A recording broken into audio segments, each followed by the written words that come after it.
Hi there, and welcome back to Dreamoria. Tonight, I'm going to tell you the entire story of Slavic mythology, from the gods in the sky to the spirits in the forests and rivers. If you enjoy falling asleep to these quiet stories, please like and subscribe.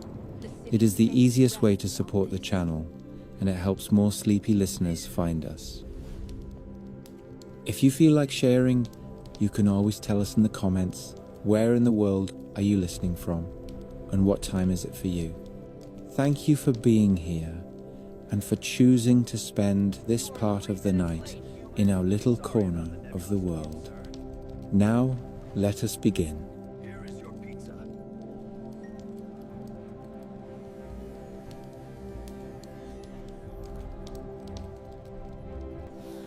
In the beginning, there was no forest to whisper, no mountain to cast a shadow, no village fire, no river curling through the dark. There was only water and sky.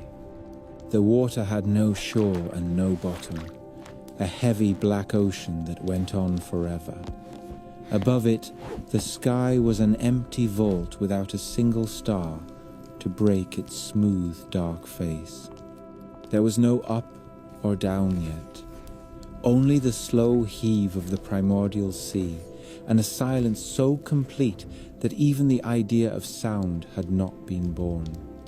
This was the first state of the world in the stories of the Slavs.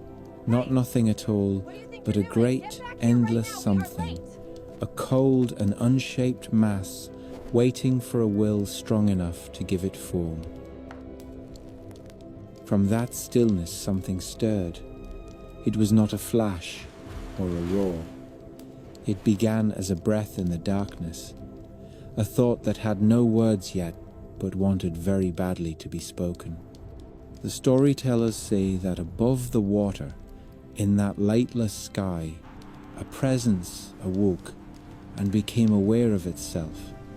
This was Rod, the first god, the ancestor of gods and men, the one who would split the world into what is, what will be, and what has been. He did not rise from anyone else. He was not born from a mother or a father. He simply became, like a word that appears in the mind before it is spoken aloud. Rod looked down upon the black water and felt a vast loneliness. He knew, without knowing how he knew, that this was not how things were meant to remain. A god that is awake cannot live inside formlessness for long. So he did what all gods do in the old tales. He created. First, he spoke his own name. In many traditions, that is where power begins. When he said Rod, the word rolled over the water and the surface trembled. A ring of tiny ripples spread outward in all directions, and for the first time there was movement that did not come from the mindless swell of the sea. The sound of that single name reached into the deep and woke another presence that had been sleeping there in the cold gloom, small and hungry and clever. It rose toward the surface, like a bubble pushing through darkness, and when it broke through the skin of the water, it took a shape that Rod could see. Some call it the Dark One, others call it the Serpent, still others simply call it the Trickster.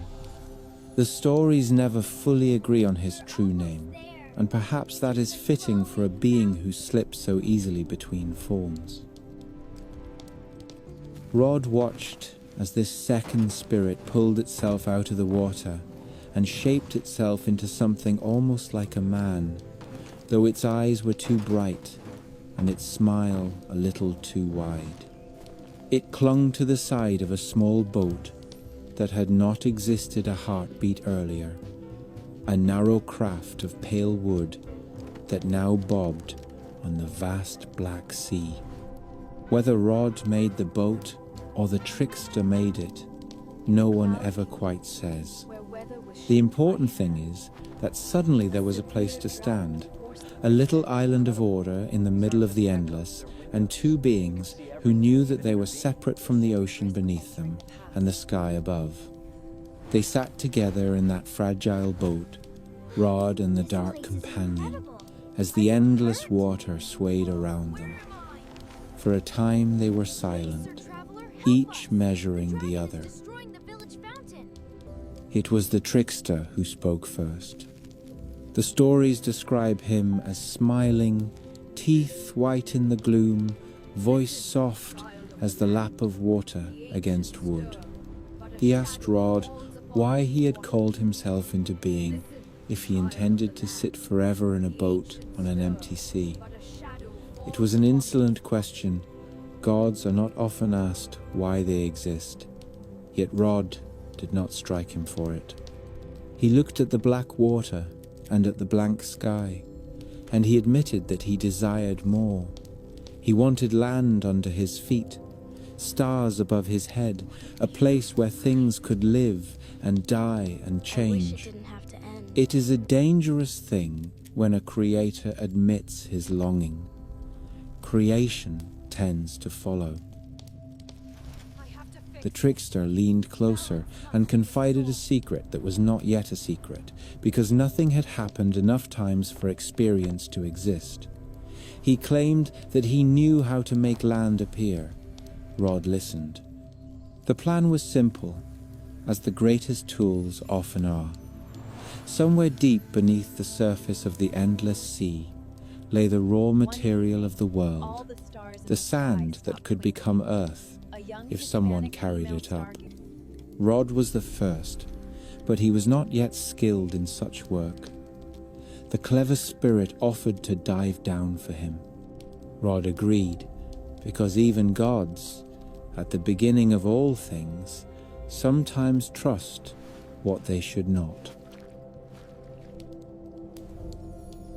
So the Dark One stood up in the boat, and without another word, plunged into the black water.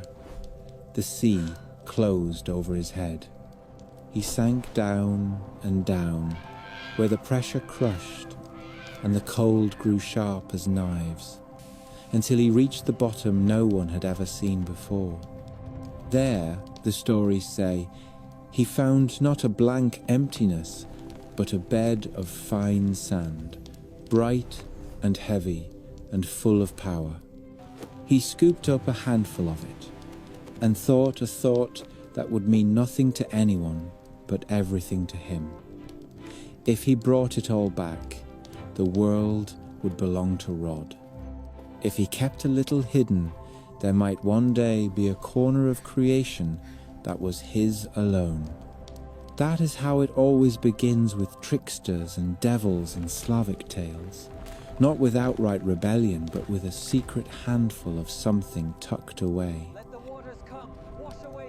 He rose back toward the surface with his fists full of sand and his mouth clenched shut, his cheeks puffed. He broke through the water with a gasp and climbed back into the small boat, dripping and triumphant. In his hands lay the first solid matter that had ever existed, grains that glittered faintly even in the dark. Rod took the sand without suspicion and spread it carefully over the surface of the water. As he did, the grains did not sink.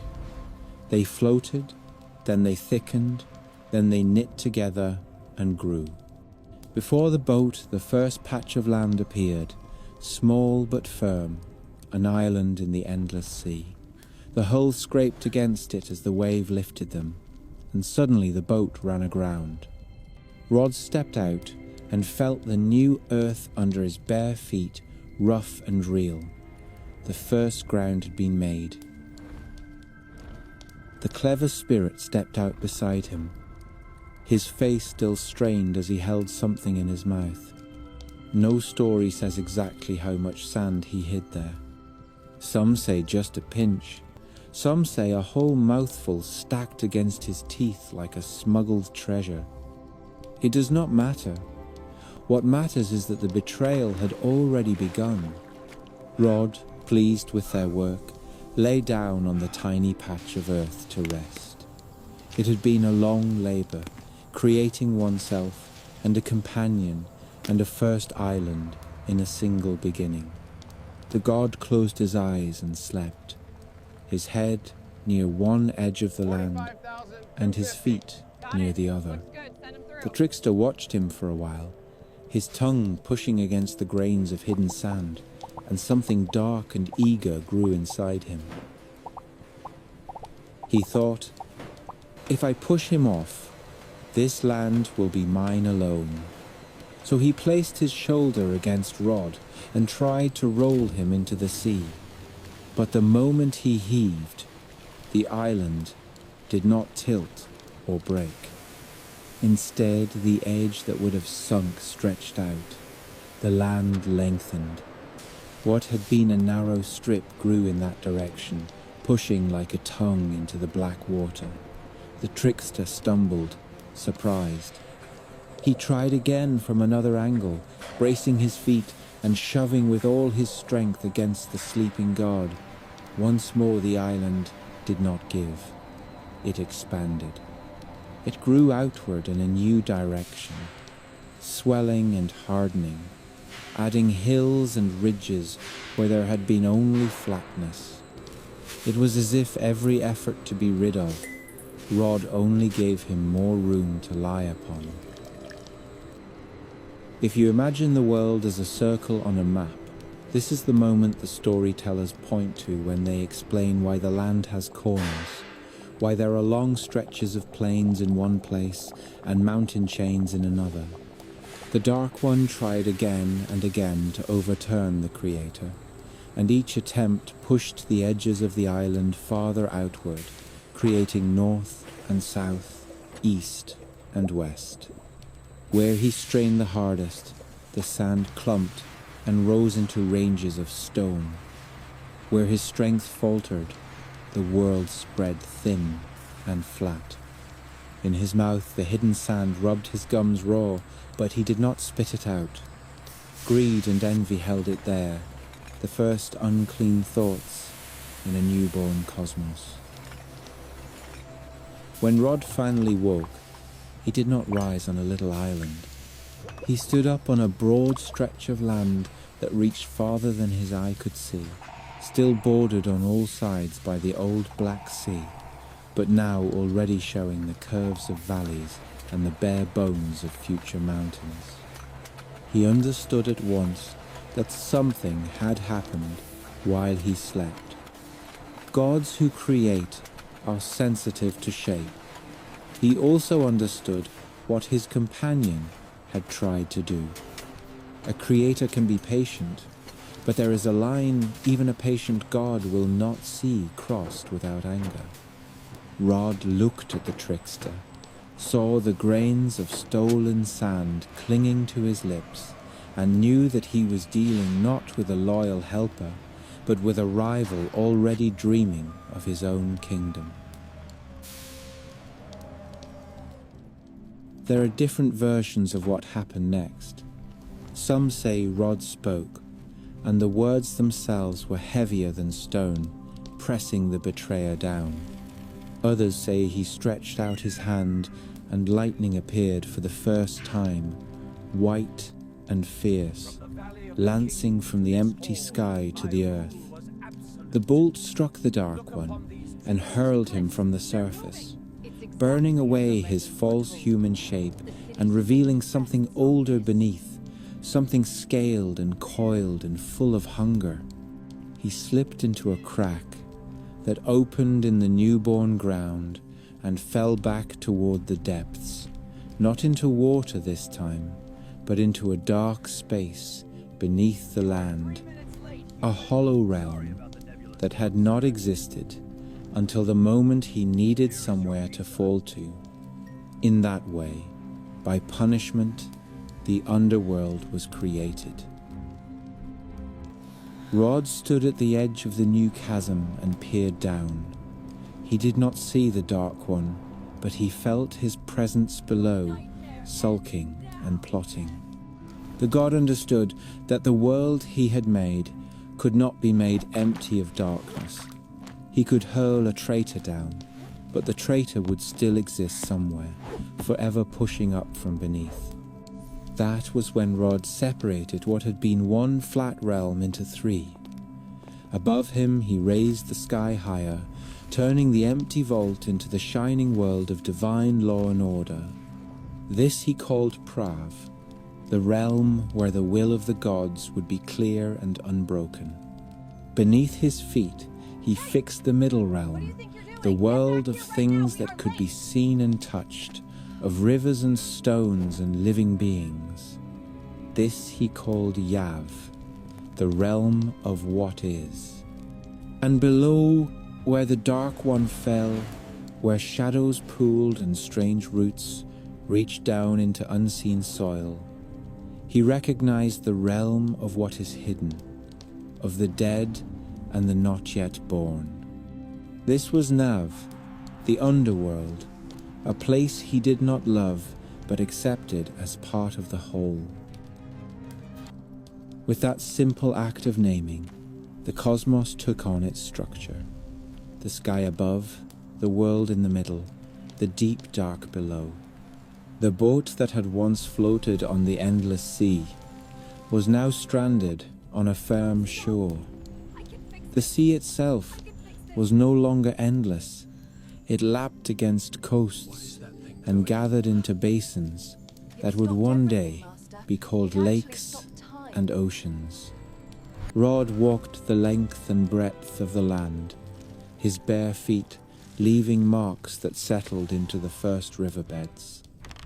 Where his heel pressed, a spring burst forth and began to run. Where his palm rested on a hill, it rose higher. As he moved, he was not simply traveling. He was measuring, waiting, and blessing. Each step and touch taught the newborn world what it meant to be firm, to be fluid, to be high or low. The Dark One was not idle either.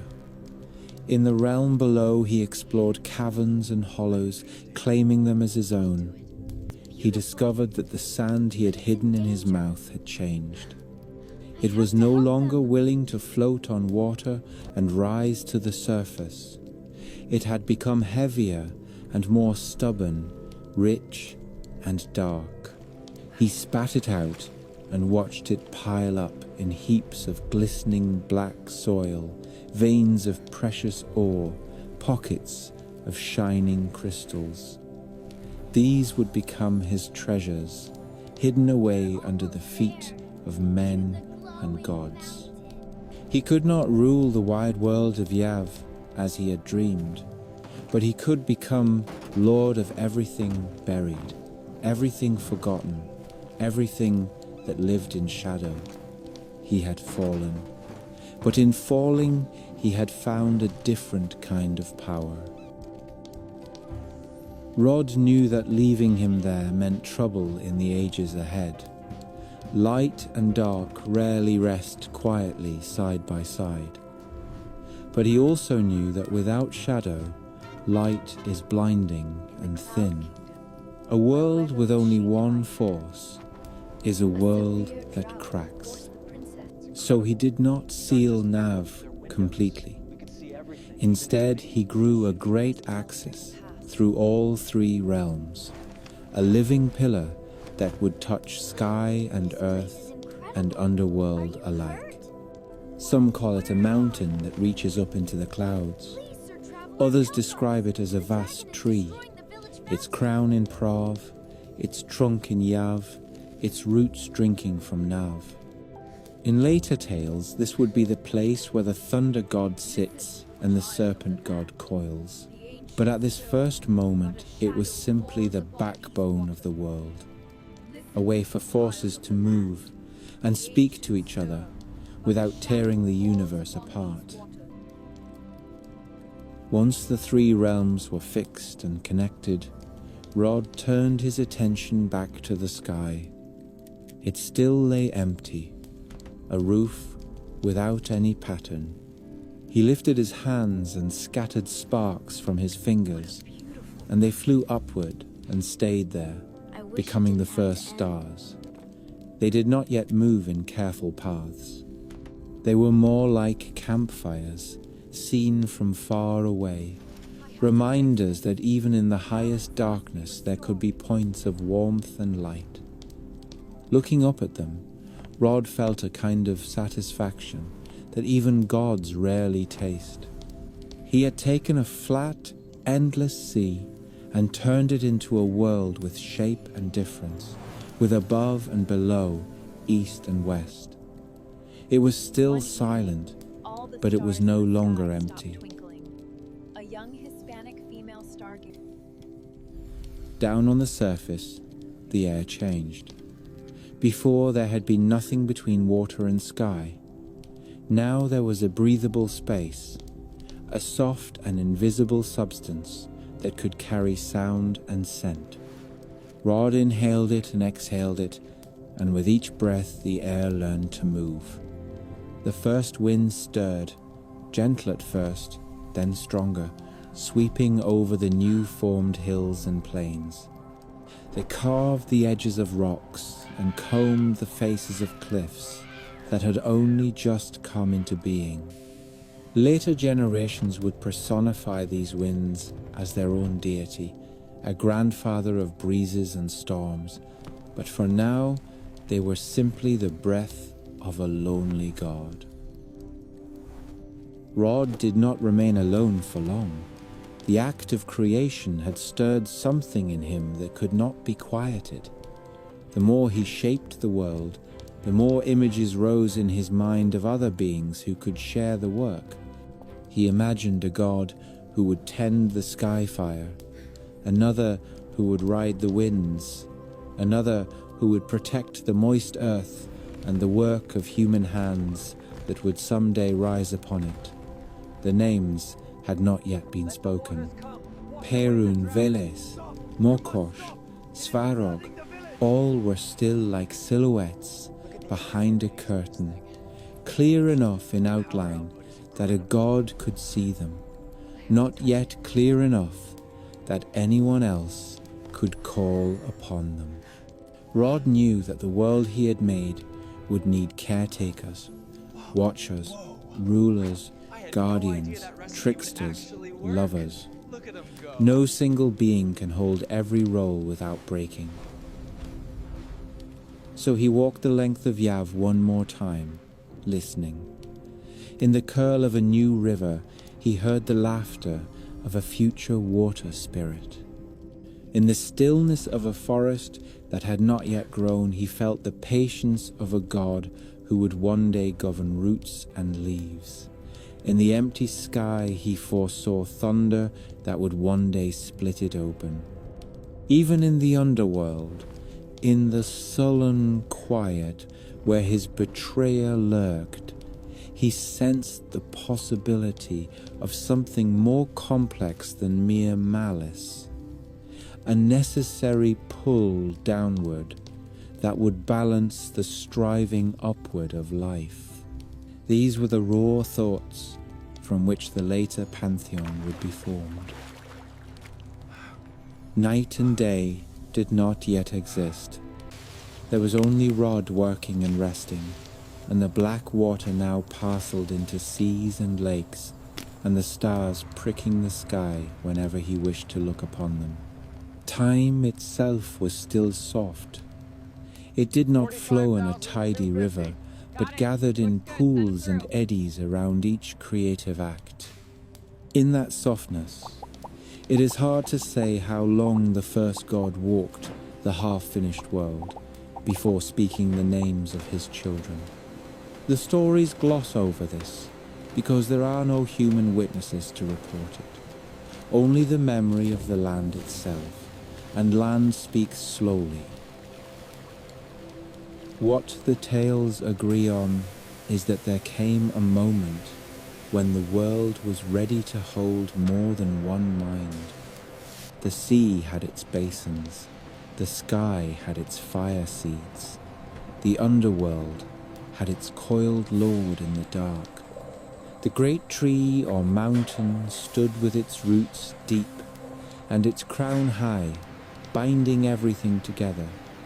The stages were built, the curtains were hung. Rod sat beside a river that had just learned to sing quietly over its stones and looked at his reflection in the water. He saw not only his own face, but the suggestion of other faces layered behind it, as if the world itself were offering him templates. He spoke again, not his own name this time, but a new word. That word was Svarog, and with it came the first of his children, who would light the forge of the heavens and shape the things that Rod had only sketched. Others would follow. A thunderer who would claim the high places and guard Prov with weapon in hand. A god of the deep earth who would walk in the shadows of Nav and grow horns and scales as he pleased. A mother who would hold the moist soil and the work of human hands in her care. A giver of sun, a stirrer of winds, a watcher of doors between night and day. But those are tales for another chapter. For now, the important thing is this. The world of the Slavs begins not with a finished pantheon marching in order across a perfect stage, but with a single god in a boat on a black ocean, a clever companion whose first act is betrayal, a handful of sand, and a struggle that stretches a tiny island into a vast world. It begins with the separation of realms, with the understanding that there must be a sky above and a darkness below and a fragile place in the middle where everything that matters will happen. It begins with the first breath, the first lie, the first punishment, and the first acceptance that light and shadow are both here to stay.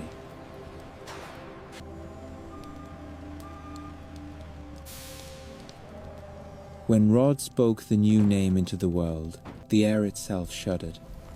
It was not the raw first word that had birthed the sea and the sky, but something narrower and hotter, a name like a glowing coal. The sound of it seemed to ring against the empty stars. Svarog. The river beside Rod fell quiet, as if listening. The wind held its breath. For a moment nothing happened, and then the air above the water thickened, as if an invisible hand were twisting it together. A shape stepped out of that knot of brightness and took weight upon the young earth. Svarog stood there as if he had always been there. That is the way of gods called into being by a single word. He was not a youth, nor was he ancient. His hair was the color of iron that has been in the fire and then plunged into water, dark with a faint shimmer.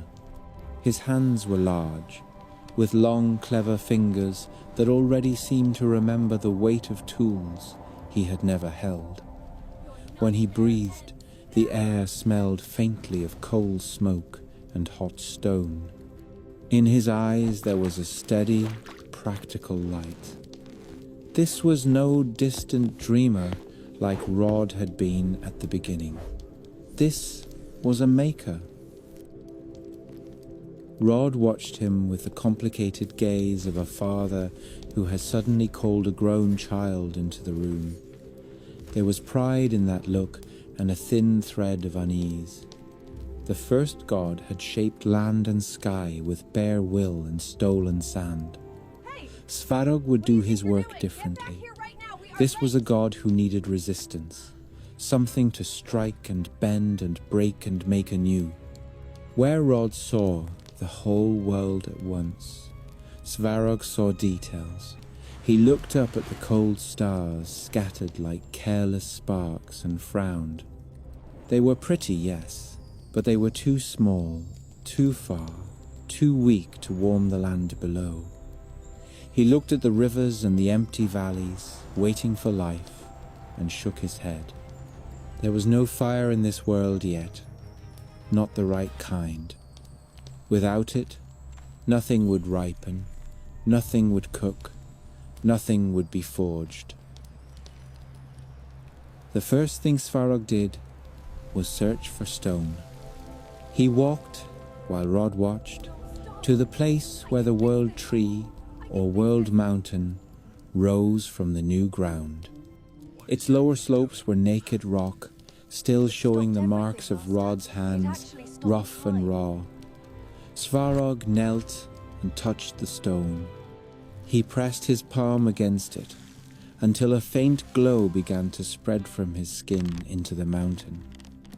Under his touch, the rock softened just enough to be shaped. He dug his fingers into it as a potter digs into clay and carved out a wide cave near the base of the great axis, a hollow chamber whose walls were streaked with ore. This would be his first forge. When he stepped back, the cavern shone with a dull inner light. It was not yet a fire, it was potential.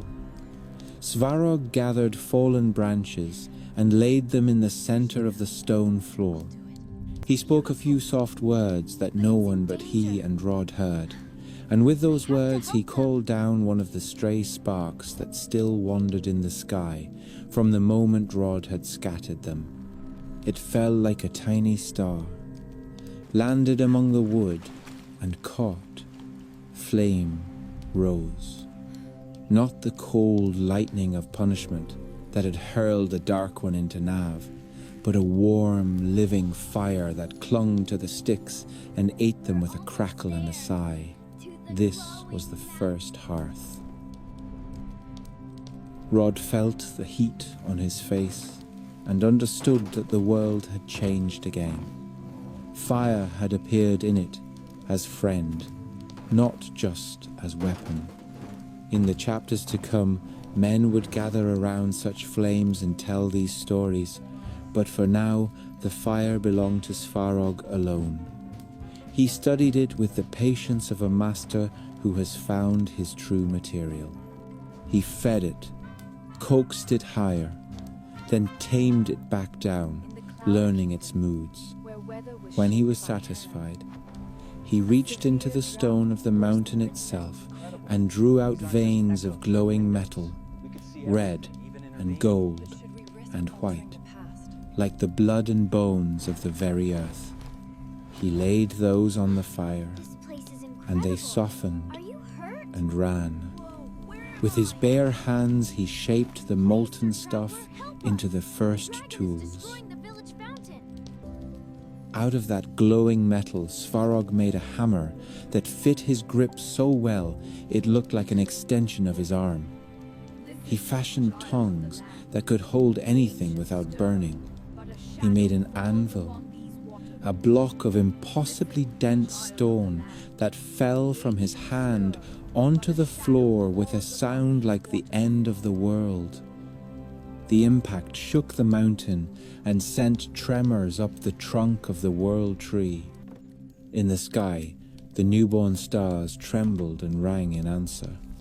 Down in Nav, where the Dark One lurked nursing his anger, he felt the vibrations and understood that someone above had begun to build.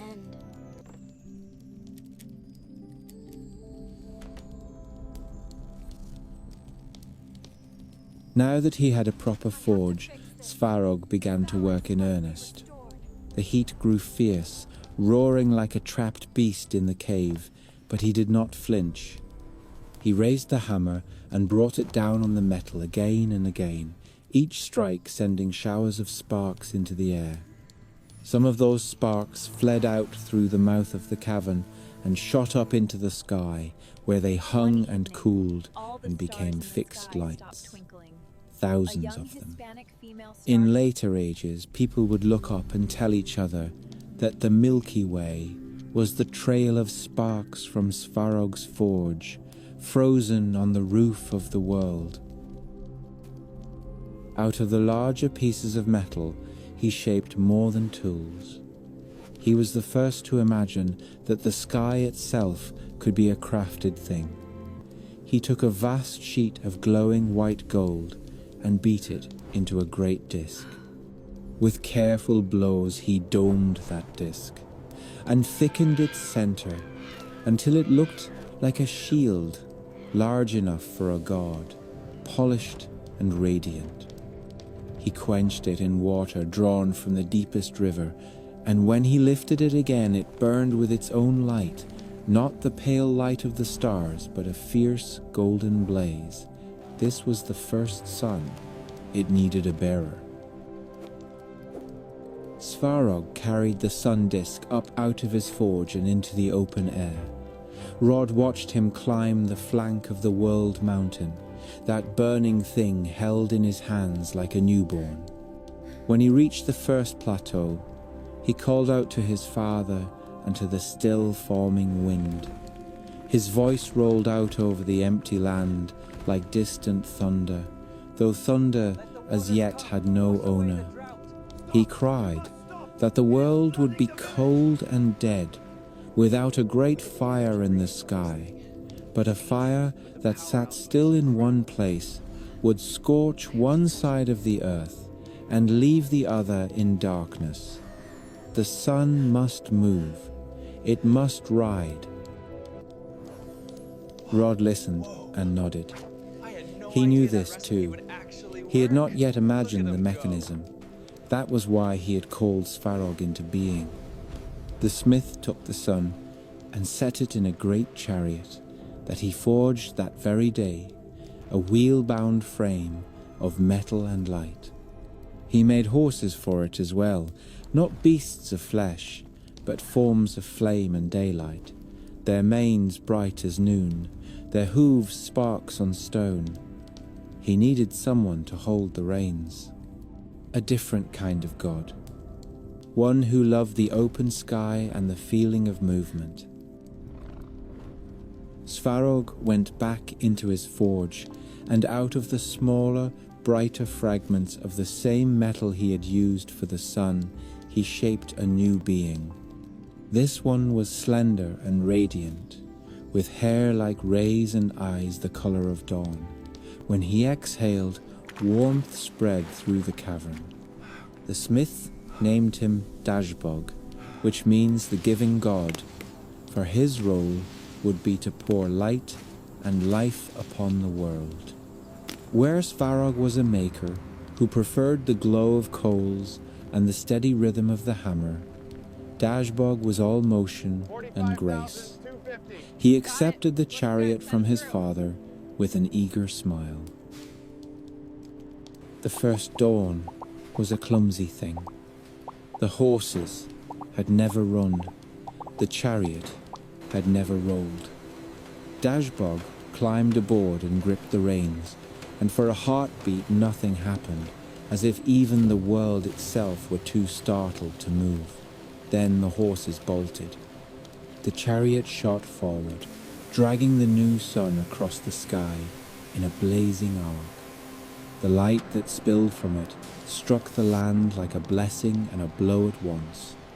Rocks glittered. River surfaces flashed with gold. The air warmed. In Rod's chest something eased that he had not known was tight before. This was what the world had been missing. Fire above to answer fire below. But the first day nearly ended in disaster. Dashbog, drunk on speed and light, drove his team too low.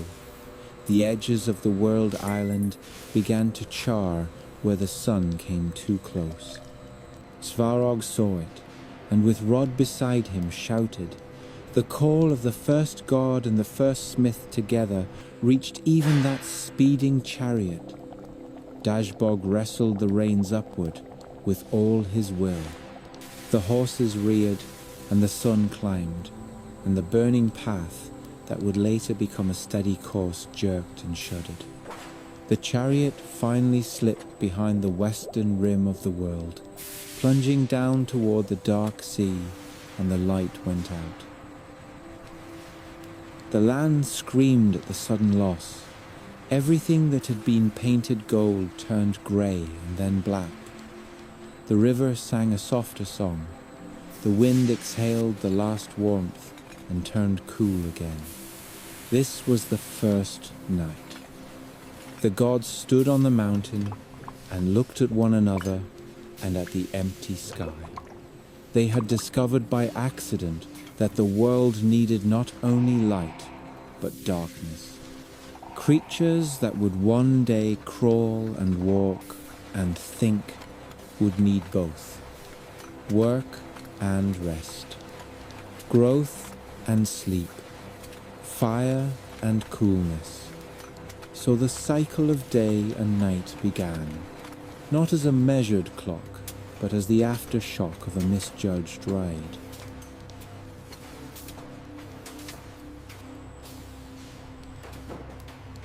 Dashbog emerged, crawling from the sea, soaked but alive, dragging the sun disk like a wounded shield behind him. Svarog and Rod hauled him back up the slopes and listened to him babble with excitement about what he had seen, the curve of the earth, the way the light poured over peaks and into valleys, the strange feeling that at the highest point of his flight the world looked almost small. They could have punished him for scorching the edges of creation and for plunging them all into darkness. They did not.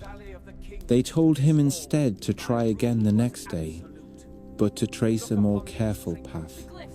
If you imagine that in those early times the sun wobbled and swung erratically across the sky, sometimes lingering long, sometimes darting too fast, you will be very close to the picture the old tales give when they speak of the world before it settled into its rhythms.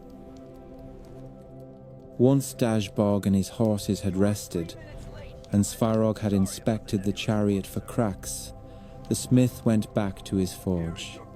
The sky had fire now, but the world was still too still. It needed movement that was not light. It needed breath that was not Rod's alone. So Svarog drew out of the air, and the subtle currents he had felt while the sun raced overhead a thickening pressure, and he gave it shape. This time, what formed beside his anvil was an old man, lean and bony, with a beard like mist and hair that moved as if under water. When he opened his mouth, the sound that came out made the flames in the forge bend and the smoke curl sideways.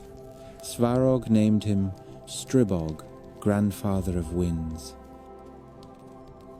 Strybog walked out of the cavern and onto the mountain slope and inhaled. The air rushed into him with a hiss. He held it for a moment, tasting every flavor of new world in it, and then he blew it out. The exhalation rolled down the mountainside and across the plains and rivers, stirring the water, combing the young grass, piling dust and stray grains of sand into little ridges. This was the first true wind that did not rise from Rod's lungs. Strybog laughed. His laugh was a gust. He realized that he could send soft breezes or violent gales, that he could carry clouds and cool the ground after a long day of Dashbog's burn. Rod saw that his children were beginning to fill in the gaps that he had left, and felt a mixture of relief and the melancholy that comes with knowing that one is no longer the only necessary being in the universe. He thought again of the dark god in Nav, who had been flung there by his wrath. Even that one, he realized, had a part to play. For what is a world of fire and air and light, without depth and shadow, and the mystery of what lies beneath the feet? So he called another name. This time he did not shape the god in the clean air of Prav or in the glow of Svarog's forge. He whispered it down the roots of the world tree, into the cracks in the hills, into the trickle of water that vanished into underground channels. Velis. The name went down like a stone dropped into a well. In the deep, where the Dark One had been pacing among his piles of rich soil and veins of ore, it exploded like a new vein of heat. Veles was not truly a new god. He was the old betrayer, given a more precise form and a place in the order of things. When the name reached him, his body twisted and grew. Horns sprouted from his brow. His shoulders broadened, fur spreading over them like a cloak. His legs grew heavy, hooved. His fingers thickened into claws that could dig and grasp. At will he could smooth his shape into something almost human or unravel into a serpent and a shadow.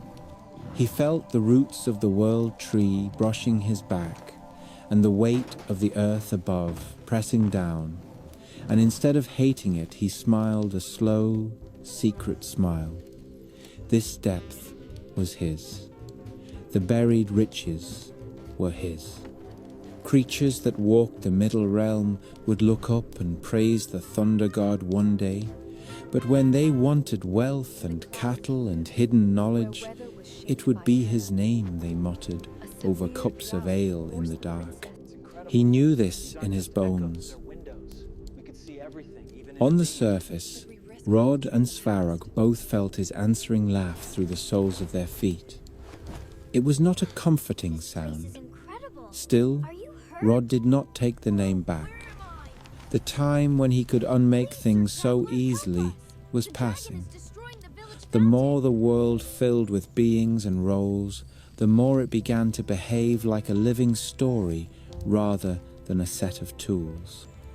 You do not rip characters out of such a story without tearing the cloth.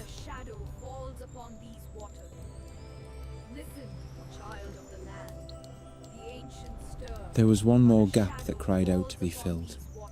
The land had fire and light and air and shadow, but it did not yet have a presence that was of the soil itself, a power that was not above or below, but deeply and intimately of the middle realm. Rod thought of the moist ground beneath his bare feet, of the springs that bubbled up when his heel pressed down, of the way the world would someday need to bear not only grass and trees, but grain and children. He thought of his own loneliness at the beginning, so he spoke again, this time in a tone of voice as soft as rain soaking into ploughed fields. Out of the damp earth at his feet, a figure rose. At first it was only a shape like a woman made of mud and water, tall and thick and strong. As Rod and Svarog and even Strybog watched, her features became more clear. Her hair fell heavy around her shoulders like riverweed. Her hands were wide and capable. Her eyes were dark and deep and patient. She smelled of wet soil and wool and the steam that rises from hot bread. She shook herself, and the clinging clods fell away, leaving skin the colour of fertile ground. Rod named her Mokosh. When Mokosh walked, the places her bare soles touched became richer. Grasses sprang up behind her without her meaning to call them. Where her fingers brushed rock, moss followed in their trail. She went first to Svarog's forge and warmed her palms over the fire, not because she needed heat, but because she understood in some quiet way that one day people would gather there, and she would be there with them, watching their work. Then she went down the mountain to where a river bent to form a small natural clearing and knelt. She pressed her hands into the mud by the water and began to smooth it, humming under her breath. Without looking at Rod, she asked who would live here. He told her, not in strict detail, but in hints and half-formed ideas. There would be creatures that walked upright and carried burdens and made things and ruined things and wept and laughed and sowed and reaped. They would need someone to watch over their labor and their families, especially over the slow and dangerous work of carrying new life into the world. Mokosh listened. She said nothing for a long time. Eventually she nodded, as if accepting a task she had always known was hers, but had waited to have spoken aloud. From then on, the land beneath her care was not just soil, but a promise. The young pantheon gathered at last, near the summit of the World Mountain. Rod stood at its highest point, with Svarog at his right hand and Mokosh at his left. Dashbog lounged not far away, his chariot tethered to a stone ring by glowing reins, the horses stamping and snorting little clouds of light. Strybog paced back and forth, restless, his beard blowing in winds that only he felt. Somewhere unseen, Veles coiled around the roots below, listening through the stone. The stars above flickered like the eyes of distant witnesses. This was the first council of the gods. Rod spoke to them, not as the all-powerful solitary maker he had been at the start, but as the first among many. He laid out before them the shape of the world as it stood, the three realms, the seas that still needed, shores and names, the forests that had yet to grow, the empty spaces where rivers could still choose their beds. He told them that he would not be the only one to guide all this. Each of them would have a domain and a duty. Svarog would keep the forge and the sacred fire and oversee the making of tools and the shaping of the sky. Dashbog would ride the sun and see that day and night followed one another in a steady rhythm. Strybog would send winds across plains and seas, carrying clouds and shaping weather. Veles, uninvited but heard, would be lord of the deep earth and the hidden, of cattle and wealth and oaths and the restless dead. Mokosh would care for the soil of Yav and for the labor and fate of those who would work it. They accepted these roles not as employees accept tasks in a tidy order, but as wolves accept woods and rivers accept valleys. The domains fit them. They were what they had been born from and for. Svarog looked at the sky and already imagined constellations as patterns hammered into a great dome. Dashbog glanced east, thinking of how to make his horses leap from that horizon each morning without tearing the sky. Strybog tested how hard he could blow without flattening the young mountains. Veles ran his claws through the veins of ore and smiled. Mokosh pressed her hand to the mountain rock and sent a shiver of growth running down its slopes.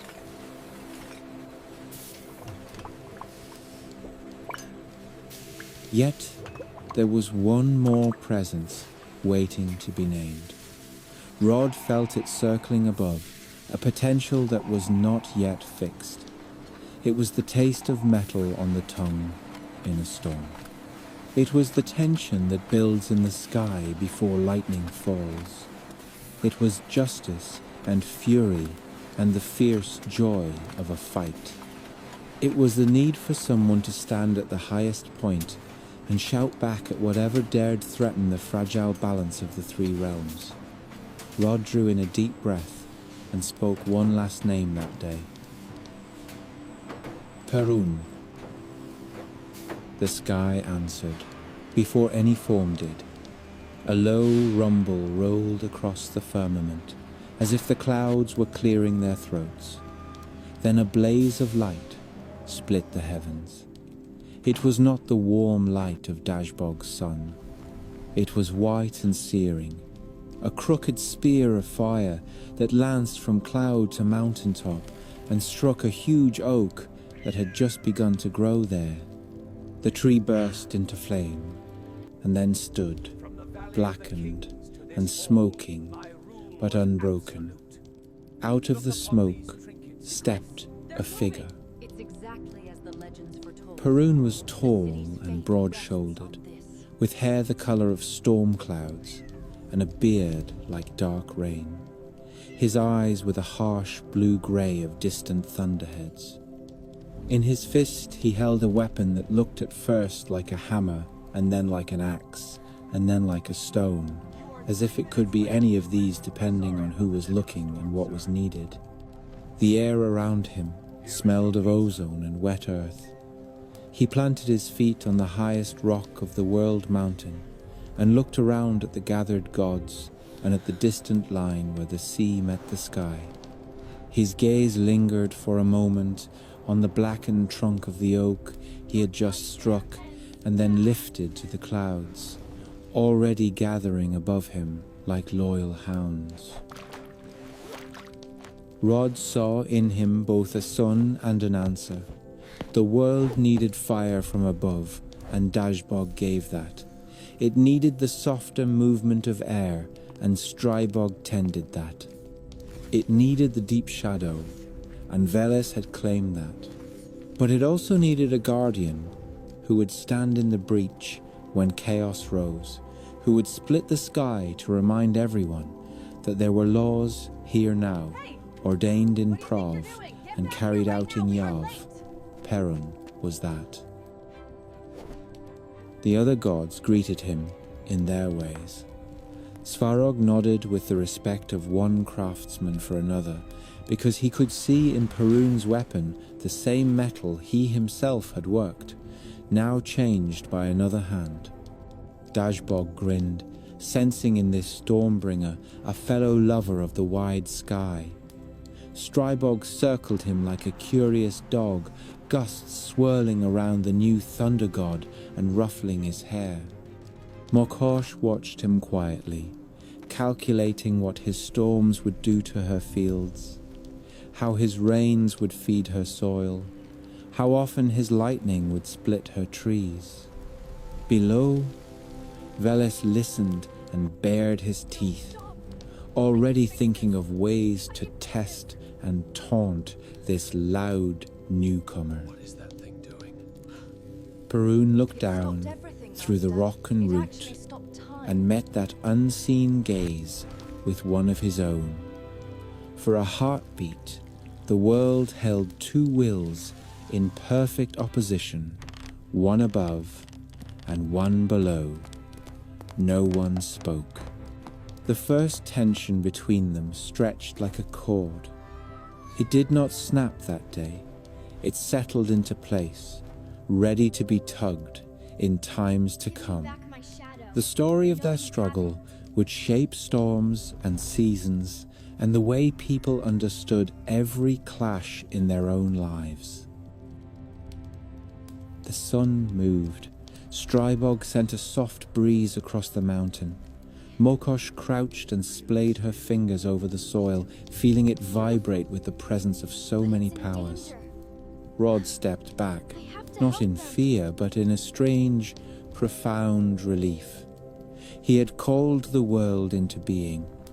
Now the world had others who would keep it moving, who would argue and clash and love and build and sometimes break and then mend.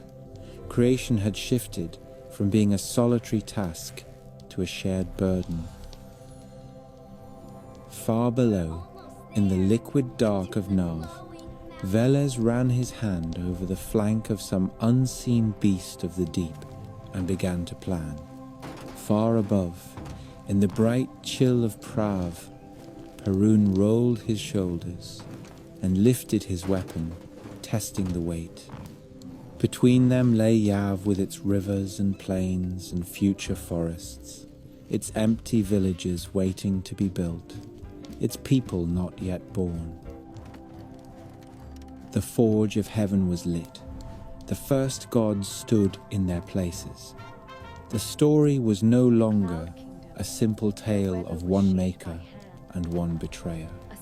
It had become a cast of characters, each with desires and duties, each ready to pull the world in a different direction.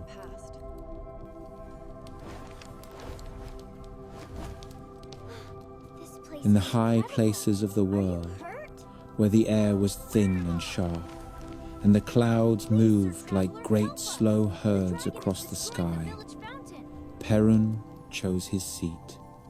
The world mountain rose out of the land like the spine of a buried giant, its summit crowned with a single oak that had survived his first strike of lightning and carried the scar of it in its blackened bark.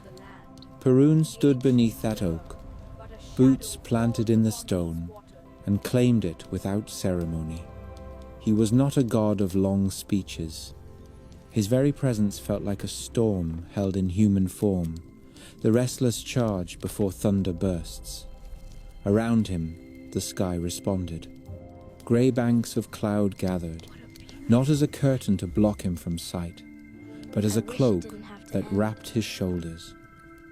When he breathed, mist curled. When he flexed his hand on the haft of his weapon, distant sparks flickered where sky met land. Far below that summit, in the hidden chambers of Nav, Veles also found a place that felt like his own. The underworld was no simple pit of fire. It was a many-chambered realm, full of caverns and slow rivers that ran through rock, full of roots that reached down like curious fingers from the world above. In one of those deep halls, where the ceiling glimmered with pale crystals and the floor was carpeted with rich dark soil, Veles lay coiled around a hoard that was entirely his.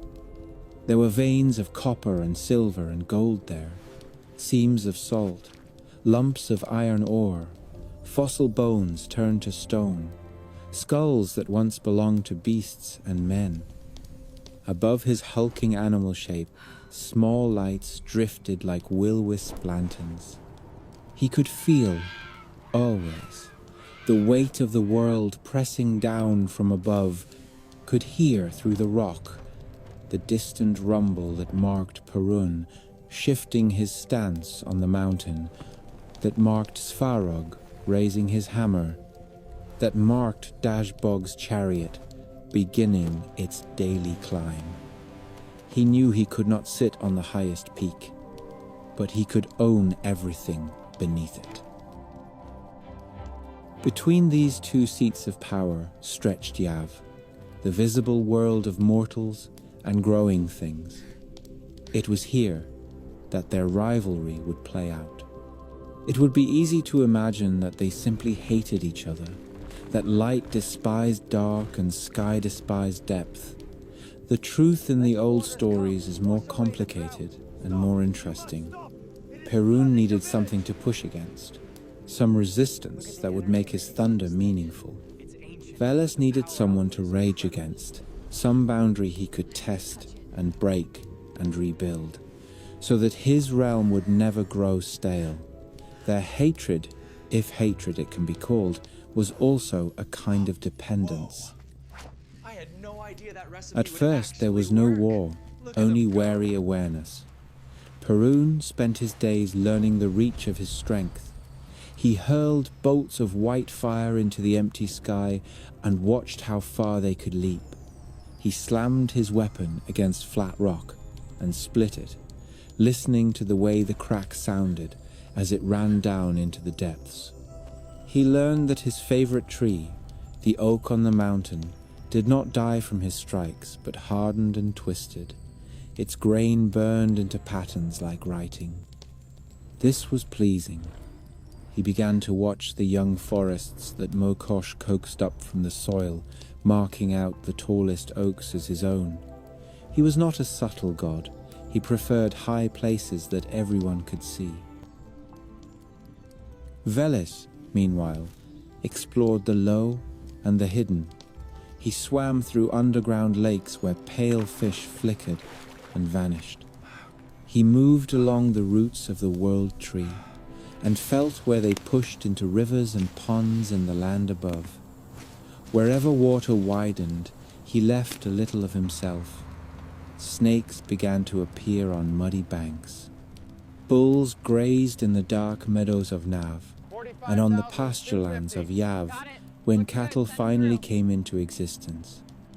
Veles liked creatures with horns and hooves, creatures whose breath steamed in the chill morning air and whose flesh was heavy and valuable. They belonged to him in a way that he did not bother to explain to anyone. Wealth attracted him. So did the soft shining of coin and jewel. In later ages, when men began to tally their herds and bury treasures, it would be his whisper in their ear, urging them to hide a little from the neighbors and the gods. The first open clash between sky and underworld came, not as some grand decision in a council of gods, but from a theft. That is how it often begins in Slavic stories, with something stolen and someone enraged. In the early times, when the gods still walked openly through Yav, Perun owned a great herd of divine cattle. These were no ordinary beasts. They grazed on cloud and mist on the high slopes of the world mountain, their coats white as fresh snow or dark as thunderheads, their horns tipped with shining light. When they moved, their hooves left prints in the air itself, and the sound of their bells was like distant rolling thunder. Perun loved this herd in the way a warrior can love the only soft thing he owns. They were his wealth, his pride, and his solitude made flesh.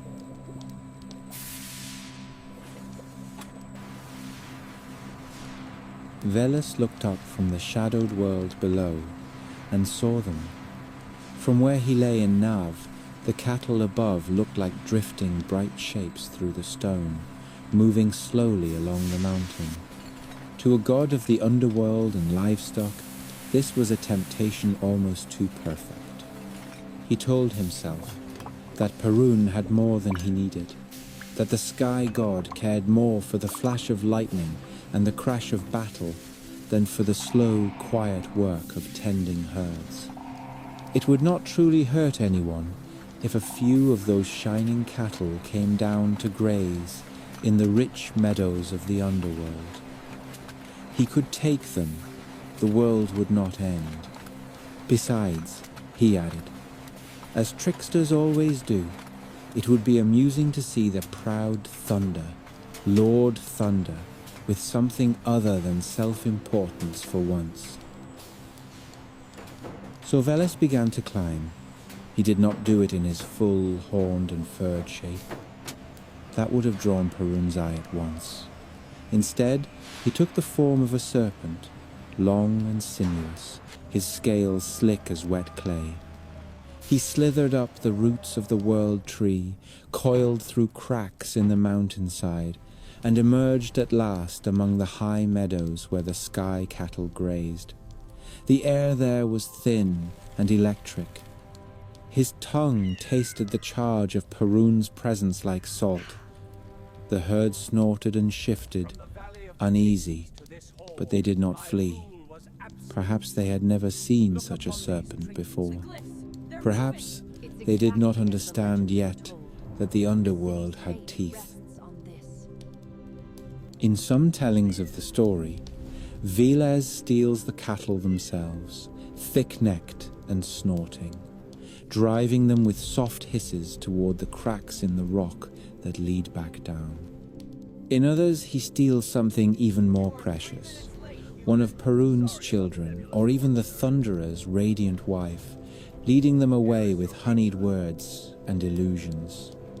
There are village songs where people swear that Veles took Perun's golden son and hid him in the roots of a tree, and that thunder is the sound of a desperate father calling for his lost child. Myth, like river water, takes different paths through the same valley. What matters is that something beloved is taken from the heights and carried downward into places where light does not reach. The moment Perun understood what had happened, the sky changed. It had been a clear day. Thin white clouds drifted, peaceful as Perun's cattle.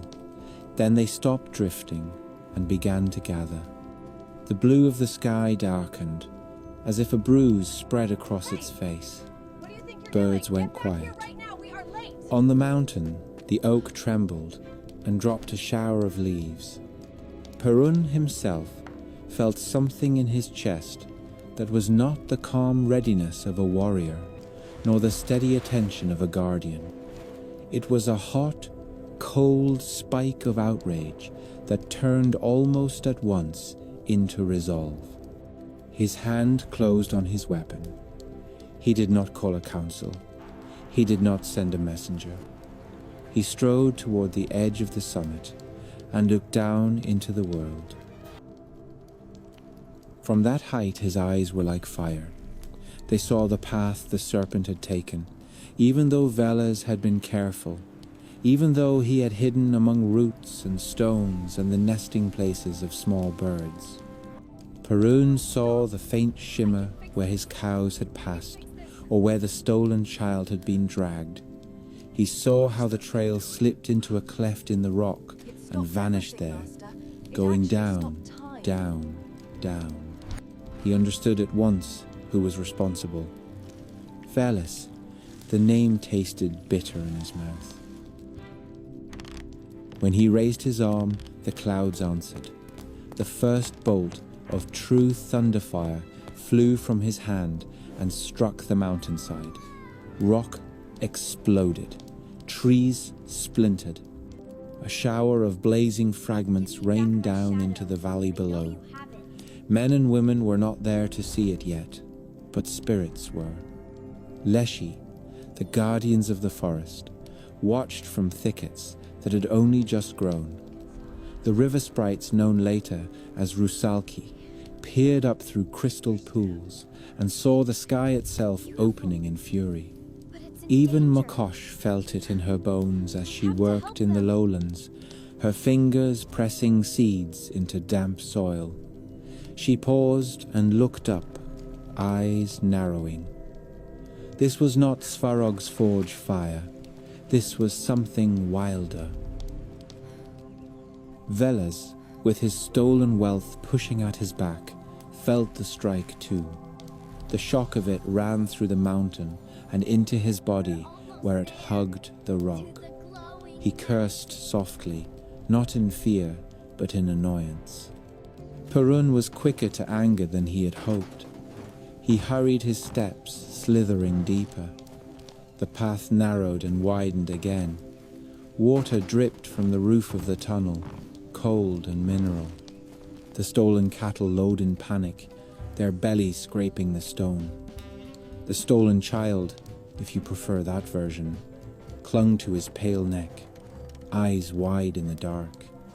Veles soothed them with murmurs, promises of rich lower pastures, of safety from the harshness of the sky. He did not believe his own words entirely, but they did not need to be true. They only needed to keep his prizes moving.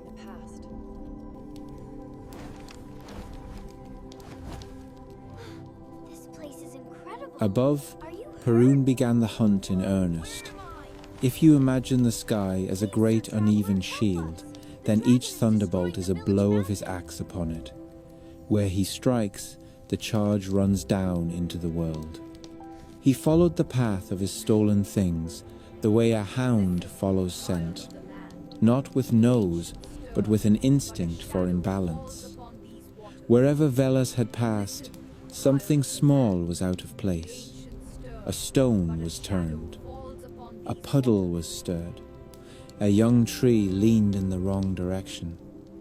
Perun saw these signs without thinking, and hurled his weapon again and again, splitting rocks, blasting stumps, turning whole stands of oak into charred monuments. Veles knew this pattern better than wish it anyone. didn't have to end. He had felt the first blow that cast him into Nav. He had tasted the bitter metal of that lightning in his own transformed bones. So as he fled, he used the one advantage he owned. He changed. One moment he was a serpent, sliding along the underground path.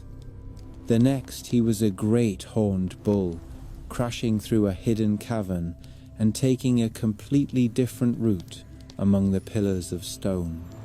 When that form grew too large for the narrowing cracks, he became a wolf, his paws silent as shadow on the damp rock. At one point, to fool Perun's watching eye, he left a decoy, a shallow image of himself woven of mist and echo, and hurried in the opposite direction as a simple toad, squat and harmless and dull. There is a motif in almost every Slavic tale of this rivalry. Veles never meets Perun in open battle. That is not his way. He is not a god of fair fights. He is a god of bargains and tricks and sideways moves. He moves from form to form, from place to place, never lingering where a straight strike could find him. Perun never pretends to be anything but what he is. He does not disguise himself. He does not sneak. He simply pursues, relentless, hurling down more thunder. From below, the people who would one day live in wooden villages until narrow strips of soil between forest and marsh would see these events in the sky and hear them in the bones of the earth. Long after men had entered the tale, when storms rolled across their land, they would say that Perun was chasing Veles again, striking at him as he tried to hide in hollow trees or in the bellies of black clouds, in church bells or in roof beams. When lightning hit a barn and the cattle within perished, they would mutter that Veles had gone there first, and Perun had aimed for him and gotten the beasts instead. It was cruel, yes, but it meant that the gods were still active, still working out their ancient quarrel right above the fields where people lived. In those early days before mankind, the chase ended in a place where Yav met Nav most closely. Veles fled out of the dry underworld tunnels into a huge cavern where a river burst from a crack in the rock and poured downward in a roaring white curtain. He plunged into that falling water, his body twisting back into serpent shape to cut the current. The stolen cattle splashed after him in panic, their hooves scrabbling on the slippery stone. The stolen child clung and sobbed. Beyond the curtain of water lay a passage even deeper and darker, a domain where Perun's lightning could not easily reach. Veles gave a hiss of triumph, feeling the cool embrace of his own element sheltering him. Perun saw him from above. He stood on a rocky outcrop, rain lashing his face, looking down into the gorge carved by the same river farther along in its flow. He understood that Veles was trying to disappear into the double realm of earth and water where thunder was blunted. For a moment, just a heartbeat, he considered letting the serpent go. The cattle would be lost. The child would grow up learning Veles songs instead of his. The insult would be permanent, yet the world would not end. The three realms would continue to turn. There is always that moment in such tales when a god could choose restraint and does not. Perun raised his hand and called all the charge of the storm into it. The bolt that fell then was greater than any he had thrown before. It tore through cloud and air and plunged straight into the crown of the world tree. The great trunk shuddered. Its branches flared with ghostly blue light. The current ran down through root and sap and stone, seeking the place where Veles hid. It found the underground river, leaped into it, and raced along its course, turning the water for an instant into a liquid path of light. It struck the cavern behind the waterfall and blasted it wide open. The curtain of water exploded outward into steam. Veles screamed as the charge ran through his many-layered body, through serpents and bulls and wolves and men, and all the forms he had ever taken. The stolen cattle bawled and dropped to their knees. The stolen child fainted, his hair briefly standing on end like a halo of fire.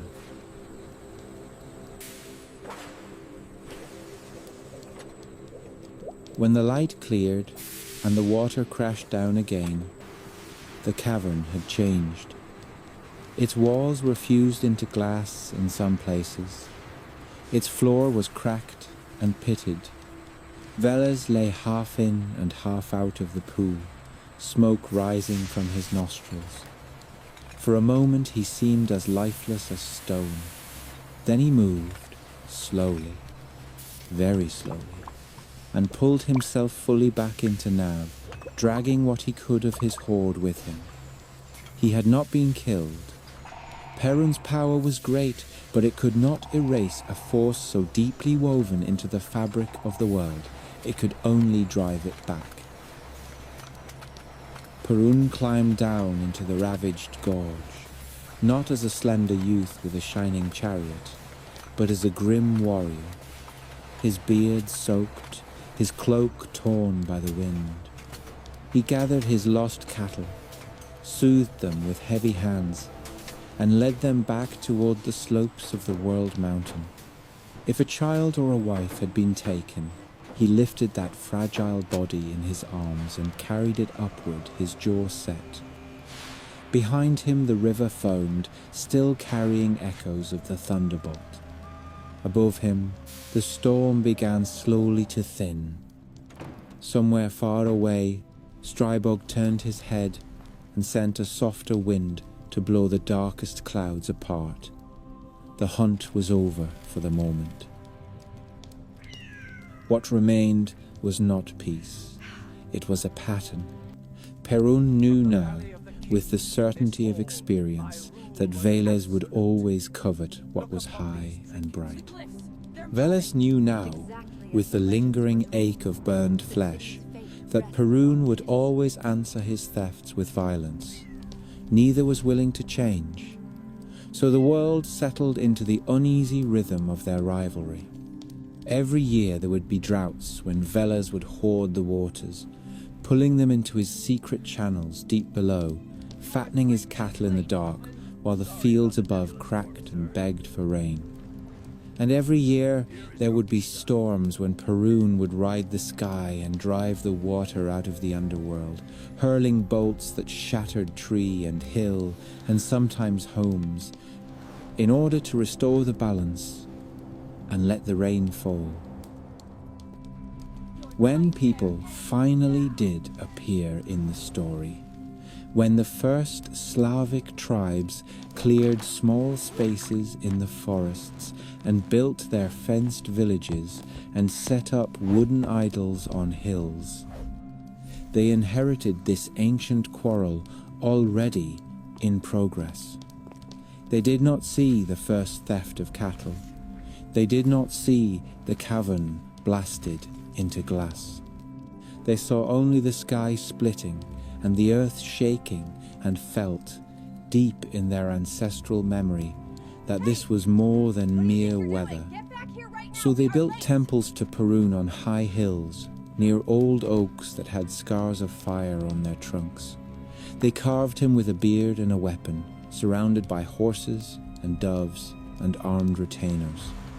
At river crossings and marsh edges, in places where the ground was uncertain and the water hid secrets, they left gifts for Veles, calling him Volos in some lands, god of cattle and wealth and oath-keeping. When they made sworn promises, they invoked both names, knowing that Perun would strike down an oath-breaker from above and Veles would twist his fortunes from below. In this way, the rivalry between sky and underworld flowed into every corner of their lives. A farmer who heard thunder over his field could imagine that Perun was chasing Veles across his plot, that each lightning strike was one more blow in a feud that began before any plough touched that soil. A herder who lost a cow in a sudden illness might mutter that Veles had taken his due, that the animal had been called back into the god of cattle. A warrior standing on a battlefield under a brewing storm might lift his spear high and shout Perun's name, hoping that the thunder god would notice and send his anger into the enemy ranks instead. Above them all, on the scorched crown of the world mountain, Perun would stand beneath his oak, listening to the earth.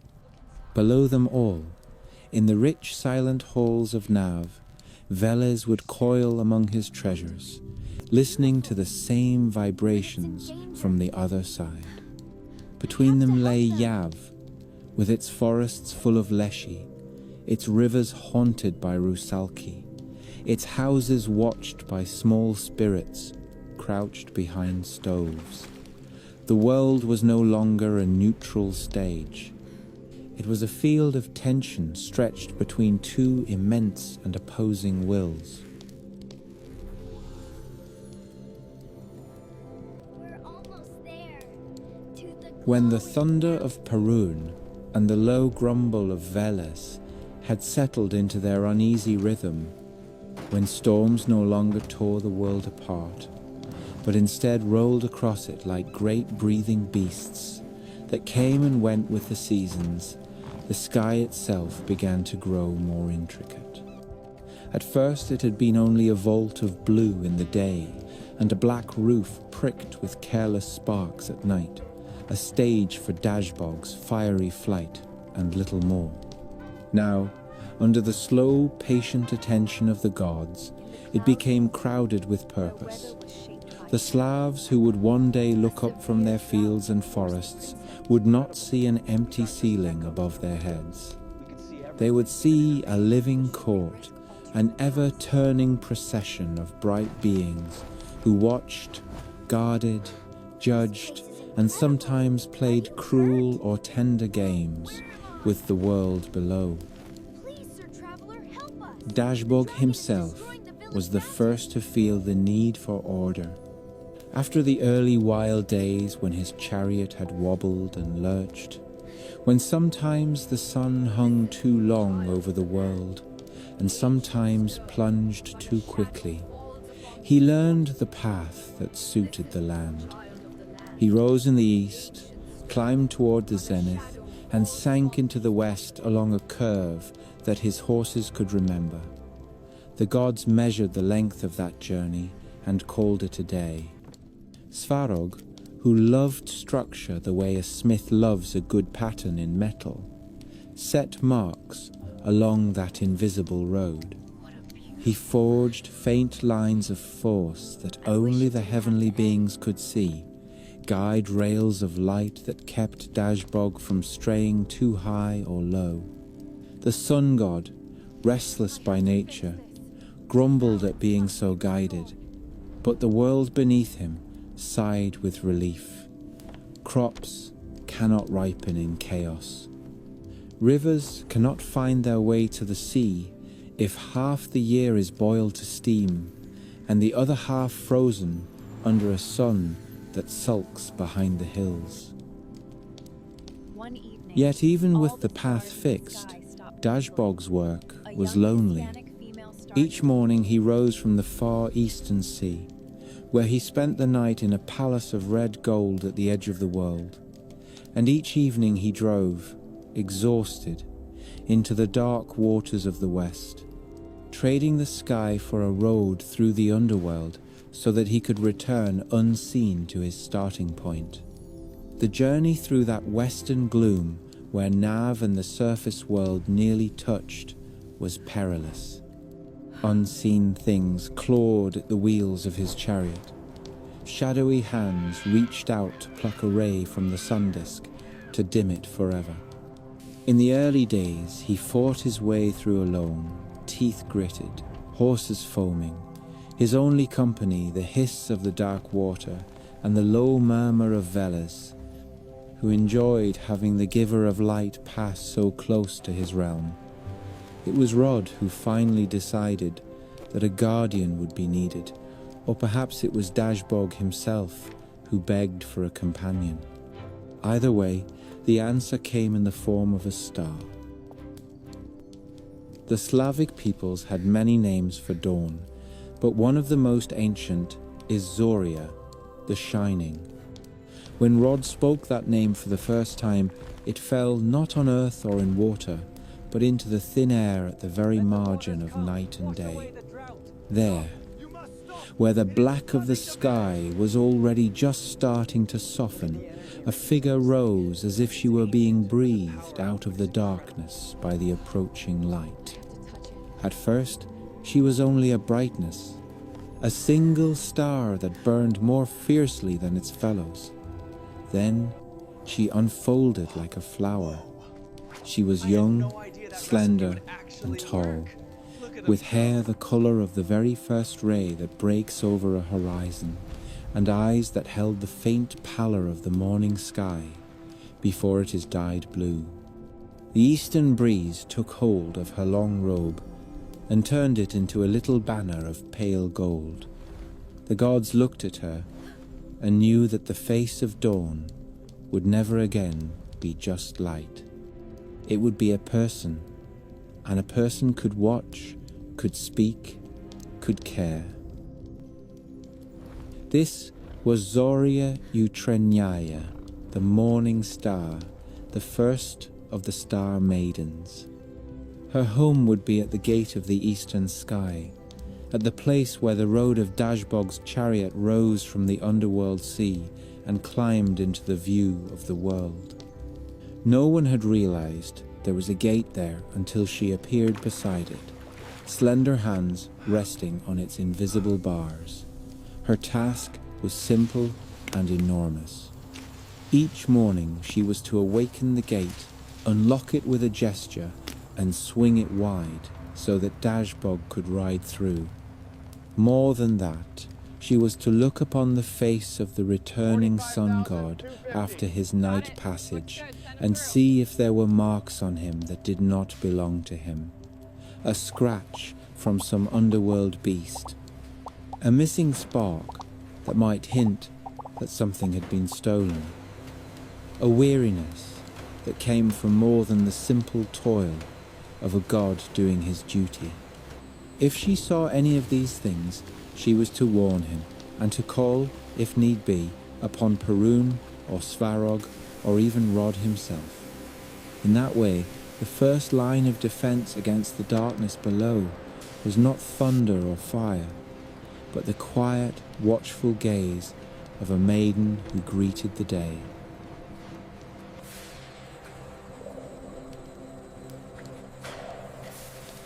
Often, in the stories that old women would later tell on long winter nights, Zoria Utrenyaya and Dashbog are lovers. It is perhaps inevitable. She is the first light of his day, the one who sees him before anyone else does, when he is still half cloaked in night and fumes of the underworld. In some songs he arrives at the gate bruised and smoke-stained, and she lays a cool hand against his cheek, smoothing away the marks. In others, their relationship is more formal, more like that between a devoted attendant and a proud yet weary lord. However people chose to frame it, the cosmic fact remained. Without her, dawn would be a blind, mechanical lifting of the sun over the edge of the world. With her, it became an event, a meeting, a moment that could be welcomed. Balance demands symmetry. If there is a maiden at the eastern gate to open the road for Dashbog, there must be another at the western gate to close it when he's gone. So in time there appeared a second Zoria, born of the same breath in which Rod had spoken the first name, but settling at the other end of the sky. Zoria Vechernaya, the evening star, emerged in the deepening blue just after the sun had fallen.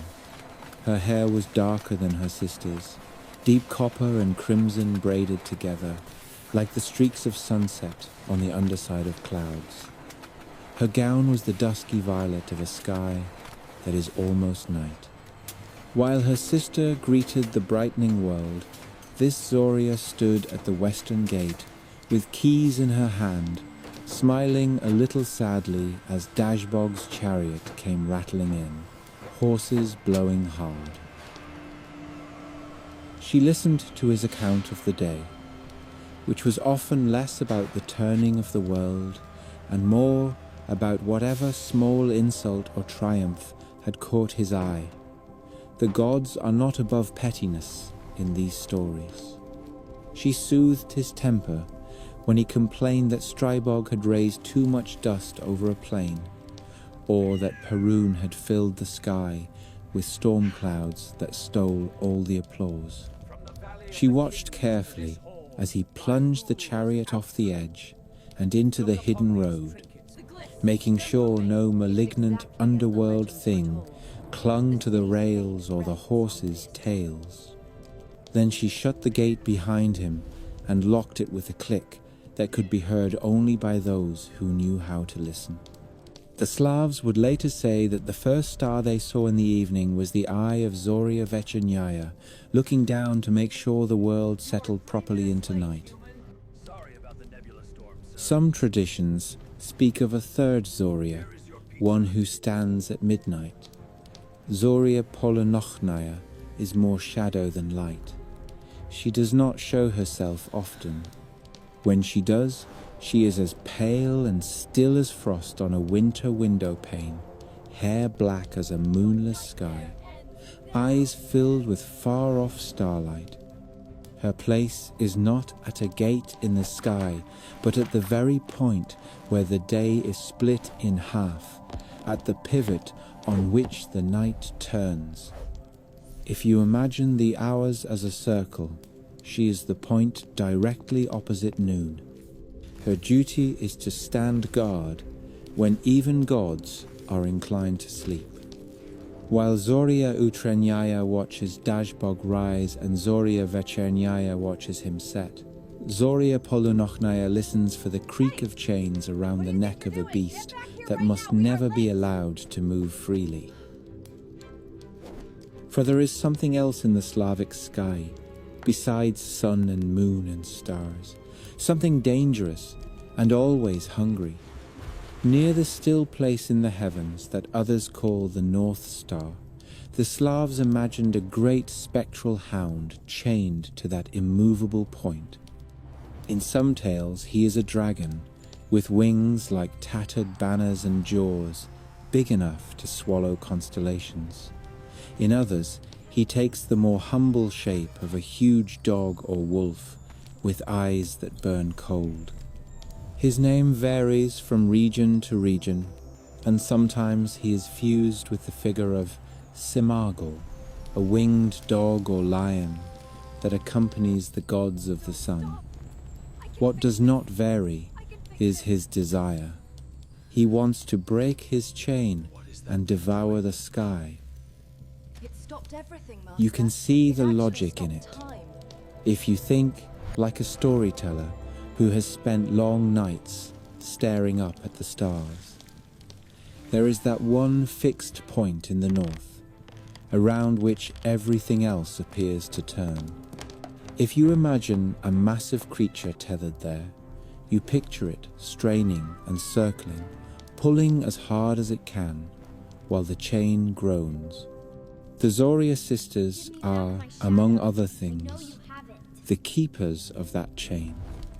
Zoria Utrenyaya checks the links when she opens the eastern gate, her pale hand brushing along the line of light that runs across the heavens.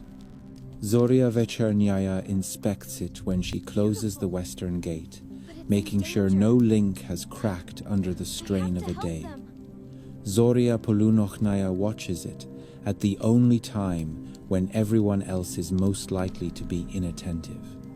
The three of them together make sure that the beast at the center of the sky never quite succeeds in his slow, patient work.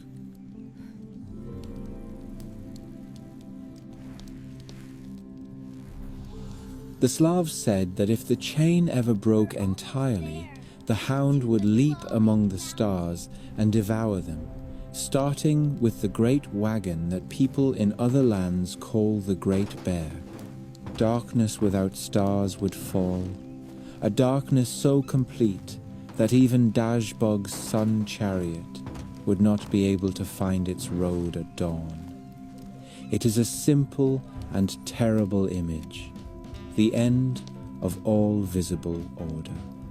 So when people saw the shifting bands of dim light, sometimes dancing near the horizon at high latitudes, when they saw unusual flickers or wandering stars that did not behave as they should, they could whisper that the chain was straining, that the star maidens had a hard night ahead. While all this played out above, the moon came into his own, quieter dominion. Mysiats, the moon, was not born in a flash like Perun, nor forged like the sun. His origin myths are softer and more tangled. In some tales, he is a brother to Dazhbog, a second son of Svarog, made of the cooler metal and set to rule the night. In others, he is a wandering male spirit who wooed the sun herself and was punished for loving what he could never truly have. What remains constant is that he is male, which surprises people raised on other mythologies where the moon is often a goddess. The Slavs looked up and saw in that calm silver face not the fertility of a mother, but the quiet thoughtfulness of a man walking alone. The moon does not blaze like the sun. He reflects and softens. His light allows things to be seen without revealing them completely, which is a quality that fits well with the work of spirits and witches and all those who thrive in ambiguity. The phases of Mysiats gave the old storytellers much to work with. When he is full, round and bright, they said he was in favour with his kin, plump with their goodwill. When he wanes, thin to a crescent, they said he had fallen afoul of the sun or of the star maidens, that some quarrel in the celestial family had left him battered, his light torn away piece by piece. One persistent legend says that Mysiats was married to Zoria, or in some places to the sun goddess herself, and that his dalliances with other stars earned him repeated beatings. Each month he swells with regained grace, and then is struck again, a cycle written in the sky so plainly that even illiterate shepherds could read it. There is a deeper undercurrent to these tales. The moon does not keep the same strict path as the sun. He wanders a little. He rises at different times.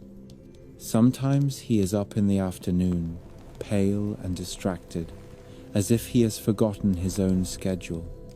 Sometimes he is invisible for nights at a stretch, dark new moon crossing the sky unseen. To people who live close to nature, such behavior suggests a being with moods, a god who sometimes keeps quiet company with lovers and travelers, who sometimes hides his face to give the world a truly black night for certain magic to take place, who sometimes grows large and spills his calm light over snow and water so that no one can pretend that the world has ever been completely tamed. The interactions between sun and moon offered endless fodder for explanation. Eclipses, rare and unnerving, demanded story. If the sun vanished in the middle of the day, people said that the hound at the north had managed for a moment to sink his teeth into the burning disk, that the Zorias were fighting desperately to yank it back. If the moon turned red during an eclipse at night, they whispered that he had wandered too close to the borders of Nav, picking up the colour of blood from the rivers there, or that Veles himself had breathed upon him. It was never simply a matter of shadow and angle. It was family drama, cosmic conflict, and the brief triumph of the things that normally lurked outside the circle of steady light. Beneath all these narratives lies a practical observation. The Slavic lands sit where winters are long and nights are deep. People who live there get used to looking up. The sky tells them when to sow and when to reap, when to travel and when to stay close to the stove. The constellations they traced were often tied to their own lives. They did not always see bears and lions in the patterns. They saw ploughs and wagons, the tools and vehicles that shaped their days.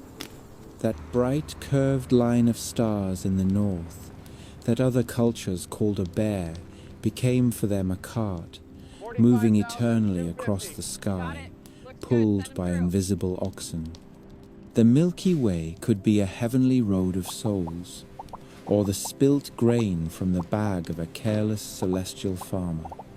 In all of these, Dashbog and Mysiats and the Zorias played their roles, not as distant abstractions, but as members of a powerful extended family whose quarrels and affections had direct consequences for the frost line and the timing of spring floods.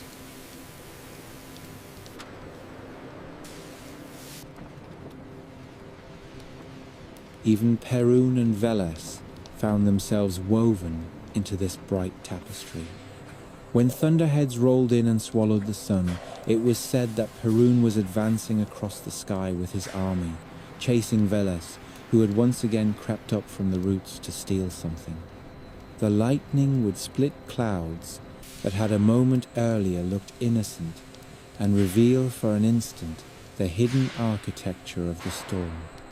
The Zoria sisters could do little in those moments besides stand at their gates and watch. They did, however, make sure that when the storm broke and the sky cleared, the sun could find its road again and not be left wandering. When lightning struck a tree or a house and set it ablaze, villagers might say that Perun had aimed at Veles, hiding there, and had missed. When the smoke cleared and night fell, they would look up at the first appearing star and whisper a small greeting to Zoria Vechernaya, grateful that at least she was constant. There were nights when the sky over the Slavic lands seemed crowded with meanings. The full moon rode high, silvering the snow. The Milky Way stretched from horizon to horizon, a faint white bridge. The constellation of the wagon wheeled slowly toward the north, eternally just out of reach of the chained beast. The faint flicker of aurora gathered near the horizon, suggesting unseen battles among the gods of the upper air. In a clearing far below, humans gathered around a fire, telling these very stories, mapping their own fears and hopes onto the glittering canvas above. A girl might whisper a secret wish to the morning star, asking for a good husband. A mother might peek out at the evening star and murmur a prayer for her son's safe return from war. A shepherd might watch the changing moon to guess the weather for his flocks. Without needing to write it down, each of them understood that they lived under a sky that was not empty, but fully inhabited. In that way, Dazbog and Mysiats and the Zorias were more than pretty ornaments. They imposed a sense of order on things that could easily have felt random. They divided time into smaller pieces than the great sweeps of season that Jarilo and Murano would rule in their tragic dance. They gave names and faces to the daily certainty that the light would return, that night would come gently, that the dark at midnight was watched over by someone who did not sleep. They set a pattern of guardianship, of sisters who keep chains in good repair, of brothers who ride their appointed paths even when they would rather do something else. It is no coincidence that in many Slavic fairy tales, the heroes and heroines navigate their fates by following stars or by recognizing personifications of dawn and dusk who offer advice. The myths of the radiant sky trained generations to read the heavens as a kind of text written by gods who, while distant, were not uninterested. And so the world above the clouds became a second theatre layered over the first. On the lower stage, Perun and Veles thundered and plotted. Mokosh tended the soil and the work of women. Svarog hammered, and Dashbog scorched, and Strebog blew. On the higher stage, the sun traced his curve. The moon drifted. The constellations wheeled, and the star maidens kept their silent watch over the chained beast at the center. The two levels were not separate. They informed each other. A drought might be read as Veles hoarding water, but it was also a matter of Dashbog's chariot blazing in an unclouded sky day after day without relief. A flood was Perun driving the rain out of Nav, but also the work of Strybog sending clouds to pile and burst, and the sigh of Zoria Vecharnyaya, who had to watch the water climb the steps of human houses. In such a world, to fall asleep under the open air was to lie in the middle of a great complex machine of meaning. You were a small point between earth and sky, between soil and stars, with gods above you and gods below.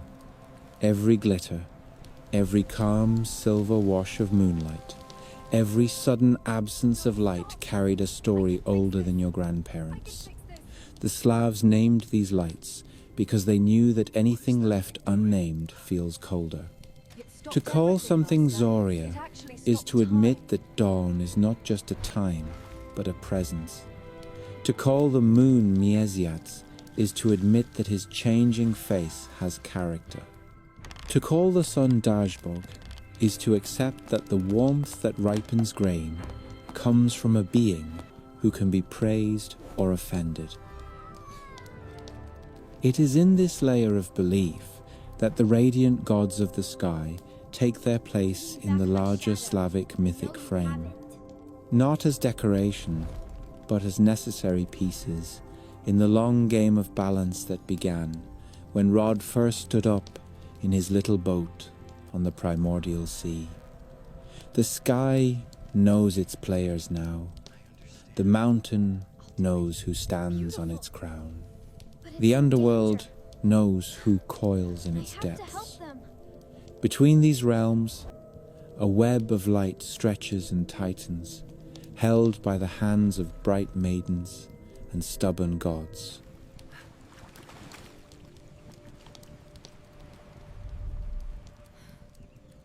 There is a moment in the Slavic year when winter holds the land so tightly that it seems no other season has ever existed, and yet somewhere far below the frozen rivers and the snow-packed fields, something stirs. The stories say that this stirring begins on the last night of the old year, a night the Slavs called the Great Night, when the year stands with one foot in death and one in rebirth. On that night, a child is born in the high halls of Perun, not in a soft bed, but on a stone floor washed by the light of distant lightning. This child is Jarilo, whose name carries the taste of spring in it, the promise of brightness and youth. Cloud Kingdom, He comes into the world while Morana, the frost goddess, still walks freely over the earth, covering rivers with ice and bending pines under the weight of snow. The two of them are children of the Storm Lord in many tales, born as twin sparks on the very edge of the turning year, one bright with the energy of awakening, the other pale and cold with the power of sleep. It should have been a joyous birth for the house of Perun. The thunder god, stern as he is with others, is not immune to the strange softening that comes when he looks upon his own young. Jarilo in his arms is not yet the strider of fields or the laughing god of May. He is a small, squalling thing with a faint scent of new grass beneath the smell of godly smoke. Morana, his twin, is quieter. In the stories, she looks up at the rafters and beyond them, as if she can already see the long white stretches of winter that will one day be hers. Between them there is a thread that is not easily named, stronger than simple brother and sister, for they are more than children. They are forces waiting to take shape. If the story ended here, the year would be simple. Spring would follow winter in a tidy hand, off from one child of Perun to another. But of course, the story does not end here, because there is another presence watching from below, jealous of everything the sky god claims as his own.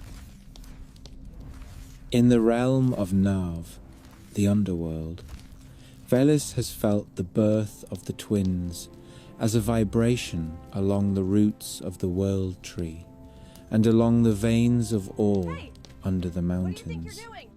He lies there among his hordes of cattle and treasure, in halls of dripping stone, and he thinks of balance. Perun has taken the heights. Perun calls the thunder his. Perun now has not only a herd of cloud cattle and a throne beneath the scarred oak, but children glowing with fresh power. Veles has his shadows, his rich soils, his deep waters, but he is not content. A god like Veles is never content with what he is given. He wants to reach into the places that others call theirs. He had once tried to overthrow Rod and been flung down for it, and the scar of that fall still throbs in his bones. Now he sees a different kind of opportunity. You cannot easily steal the throne from a god of storms. You can, however, steal his child. What is that thing doing? So, on that great night, while Perun sleeps for a few short hours with his war gear unbuckled, while even Svarog's forge glows low and quiet, and the sun rests truly in the underworld sea, Veles rises. He does not come up by the obvious paths. He pours himself into the shape of a mist and climbs through cracks in the stone, spreads himself through the veins of water that seep under the walls of Perun's hall, gathers himself again into the shape of a dark man with the eyes of a beast. There are guardians here, spirits who tend the fires, minor deities who watch the doors. They do not see him. Their watch is for foreign enemies, for open bolts from the underworld, not for an intruder who comes as a flaw in the mortar of the very world. I have to help them. He finds the cradle where the twins lie. The stories do not agree on whether Morana is there beside Jarilo, or whether she has already been taken away to be raised somewhere else, more fitting for a winter goddess. Some say Veles looks upon both infants and understands that he cannot take them both without bringing Perun's full wrath down on his head before he has even turned back toward Nav. Others say he has no interest in Morana at all, that the cold belongs naturally to the heights, and he cares more for what is green and growing. However he reasons, his hand closes, on Jarilo, alone.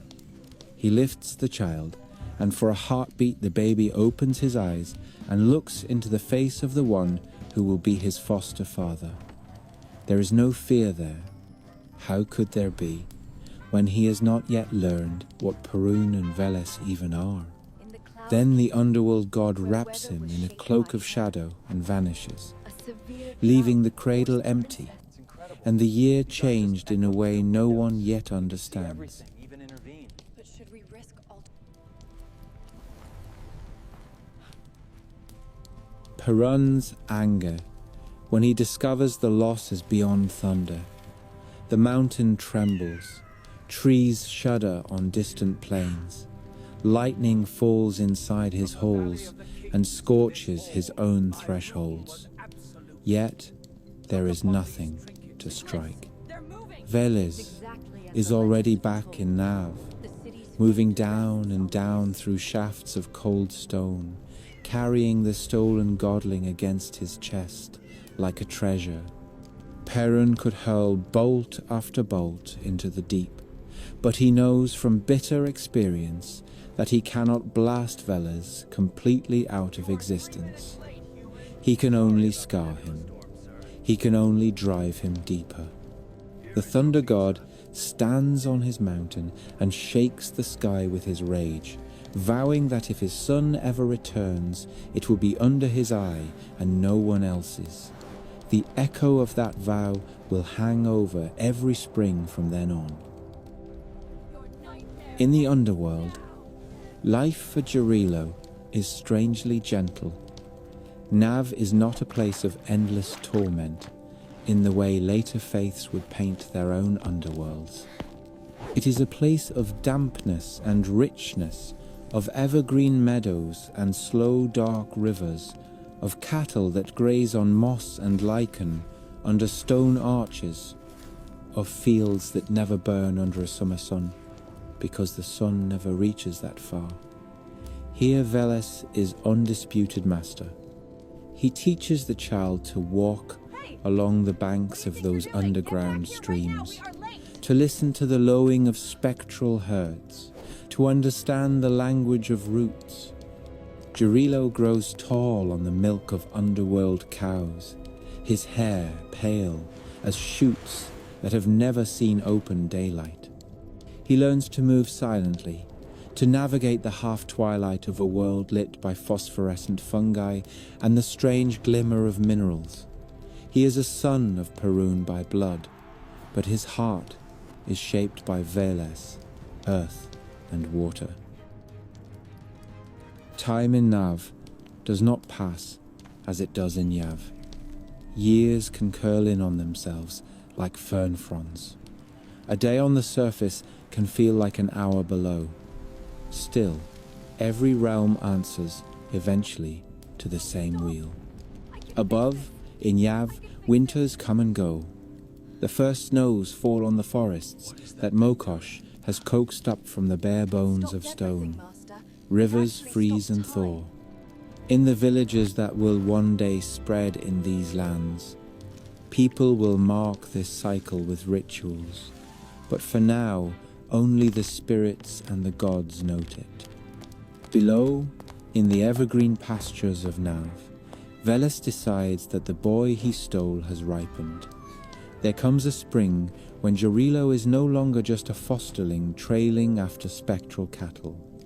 He has become a lithe youth with strong hands and the restless eyes of someone who knows that somewhere above this ceiling of rock another world exists.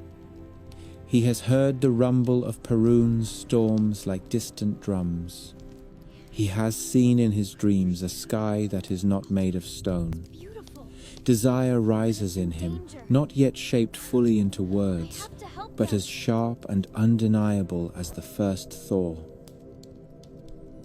The myths say that on the day of the spring equinox, the boundaries between the realms thin, night and day balance.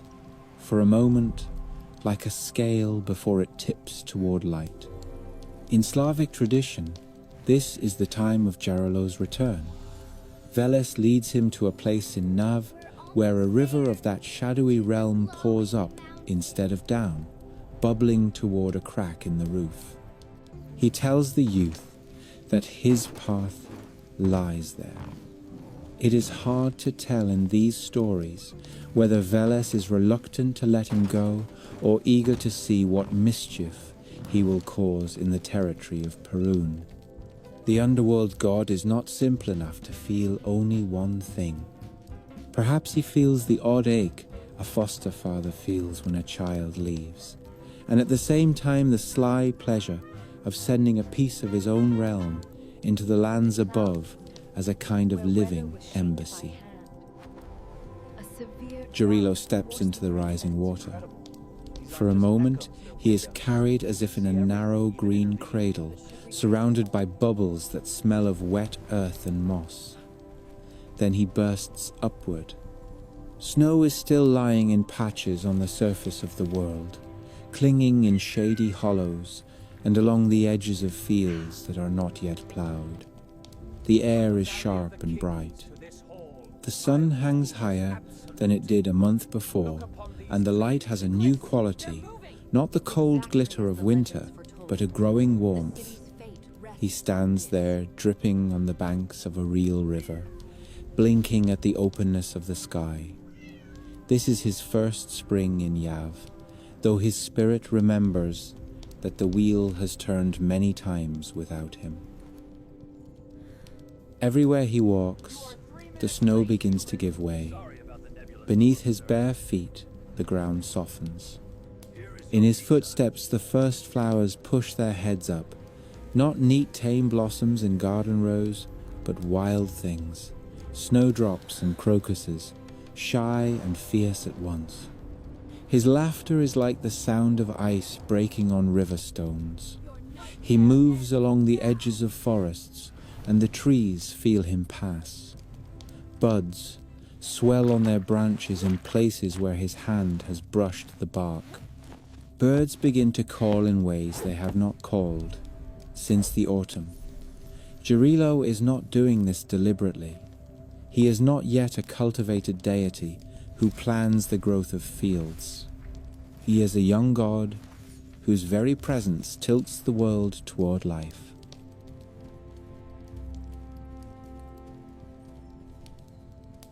Morana feels it. She has been ruling the surface in his absence, walking over lakes that freeze solid at her touch, laying her thin white hands on roofs so that frost grows in delicate patterns on the planks.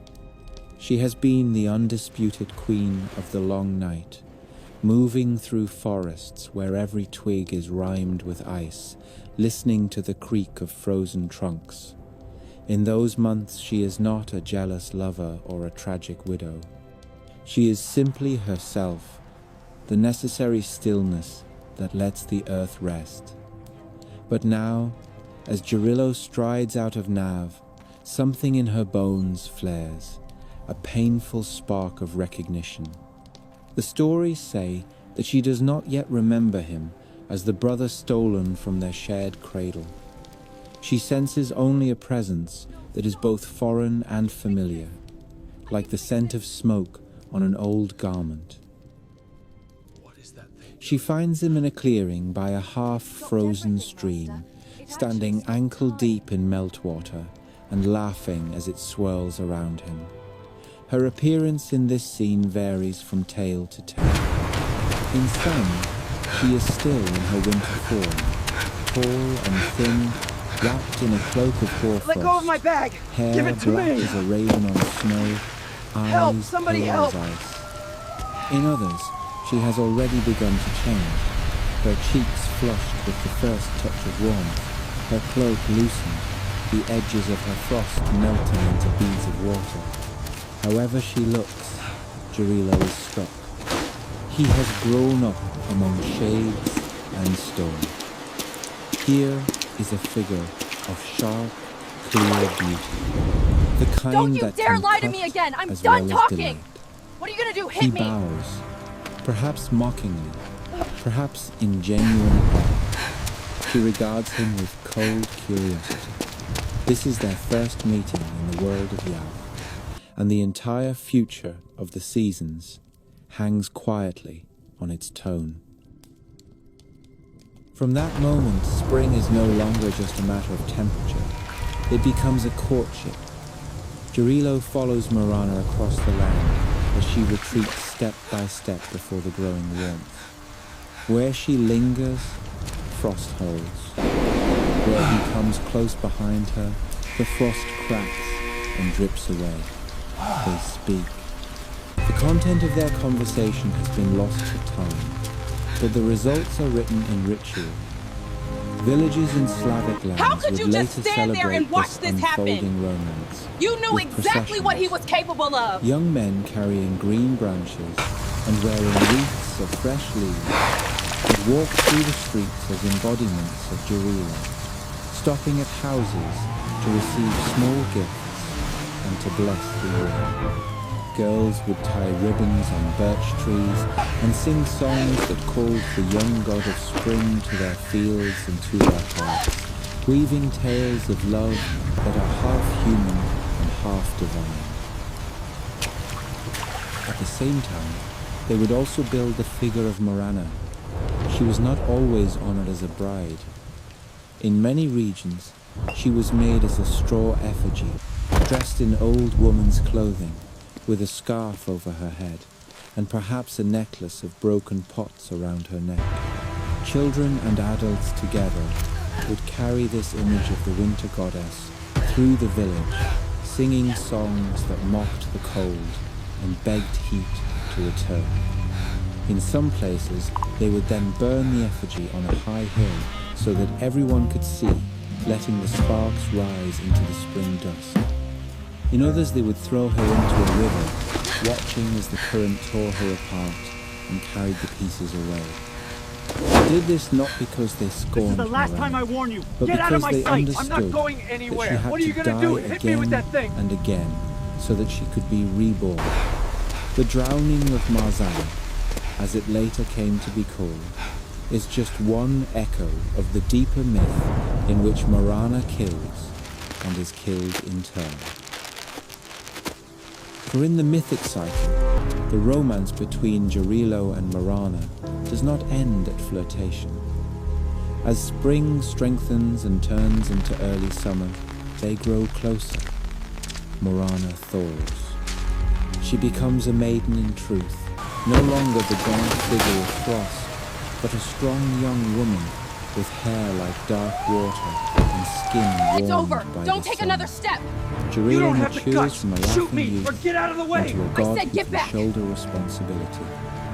He learns from Mokosh the ways of seed and soil, how to walk the fields without crushing the tender shoots. He learns from Svarog how to respect the tools that men will one day use to cut and bind grain. He stands taller. The buds he wakes become full leaves and blossoms. The world is green and singing. In this swelling fullness, the gods arrange their wedding.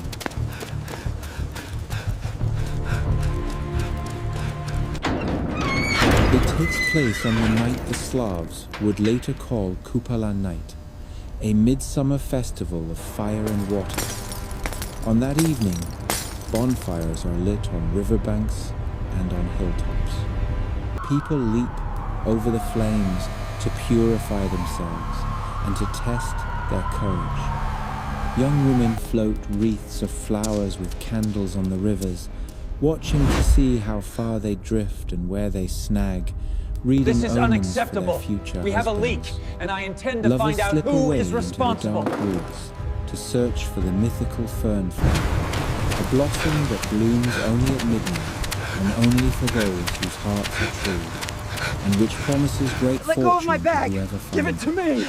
All of these customs Help! are Somebody thin, help! mortal copies of the greater marriage of Jarilo and Marana, which takes place under a sky thick with stars and with the approval of almost every power in Prav and Yao. Heron attends this wedding with a mixture of pride and unease. He has his son back in his world now, walking openly under his sky, Don't and you that dare is lie to cause me for again! joy. I'm done talking! Yet the What boy are you gonna has do? Hit been me! raised in the underworld. Vela's influence clings to him like the scent of dark earth. To see him take Morana as his bride, Morana, who is also Perun's daughter in many tales, is to see a joining not only of siblings, but of rival realms. Jarilo is the green hand of Nav reaching into the house of Perun. Morana is the cold breath of the heights that will one day move over the underworld. Rod perhaps sees farther than all of them. He understands that without such crossings, the world would become stale. The wheel requires friction. So the ceremony goes on. The songs at that divine wedding must have been grand. How could you just stand there The and watch sun god this is high happen? and lingering on You the knew longest day exactly of what the he year, was capable of. bathing the gathering in light. The Zoria sisters watch from their gate. Strybog sends only soft winds that stir the garlands and the smoke from the offering fires, without tearing anything down. Mokosh stands beside Morana, touching her hair and her wrists, marking her as a woman now tied to the soil and to the fates of harvest. Veles watches from some shadowed distance, perhaps from the shade of a stand of trees, perhaps from the bank of a nearby river, in the shape of a stranger whose eyes glow faintly with reflected lightning. He does not interrupt. He does not need to. His claim on Jarilo is already woven into the boy god's bones. For a time after the marriage, the world seems perfectly balanced. The fields are thick with grain, fruit swells on branches, rivers run clear and strong. The people who will later give thanks in their small wooden churches and shrines to Christian saints are at this point still turning to their wooden idols and to the open sky, and they feel the presence of Jarilo in every This green is the last thing. time I warn you. Get They out of my bless sight. their I'm not fields going with anywhere. water What are you that gonna has do? been Hit me through with fire. that thing. They dance in circles late into the night. They believe, with a particular intensity of people whose food depends on it, that the union of these gods means plenty for them. They are not wrong. While Jarilo and Morana love each other, the season is generous. But no youthful marriage stays in its first sweetness forever, not even one between gods. As the sun begins, almost imperceptibly, to sink earlier each day, as summer deepens, and the first faint yellow shows on the grasses It's at over. the field Don't take edges, another step. cracks You don't appear. have the guts. Shoot me or Jarilo get out of the is, way. at his I said root, get back. a god of restless growth. He is tied to the young phase of things. He has been raised by a trickster and taught that rules are a kind of pattern to be bent. Morana, for all her thaw and her new warmth, still carries winter in her soul. She understands endings and boundaries. In many versions of the myth, Jarilo betrays her. He is unfaithful. He goes to another woman, sometimes a human, sometimes another goddess of fertility. Perhaps he does not even think of it as betrayal. To a god of vegetation, life is always overflowing into the next fall. Morana does not see it that way. She has given up the unchallenged solitude of winter for him. She has let her hard edges soften, has let her snowfields turn into meadows. When she learns of his infidelity, the old cold rises in her with a force made sharper by betrayal. Here the myth This shifts is unacceptable. from the tone of love We have a song leak, to and the I tone intend to of find out tragedy. who is responsible. Harvest is approaching.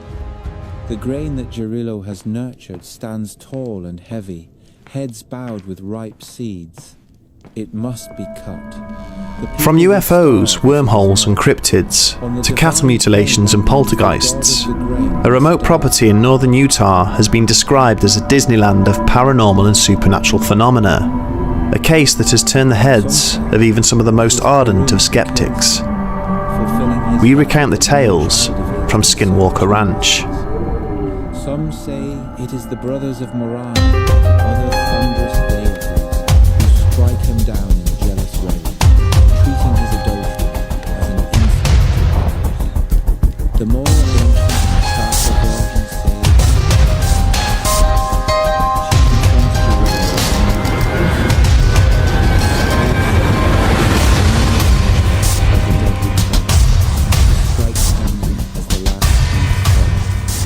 blood sinks into the earth. The stalks around him are trampled and broken. The god of spring lies cut down at the very moment of greatest abundance. This is not simply murder. It is sacrifice. It has been said that Utah, particularly northern Utah and the Uinta Basin, is one of the most active paranormal and supernatural hotspots on the planet.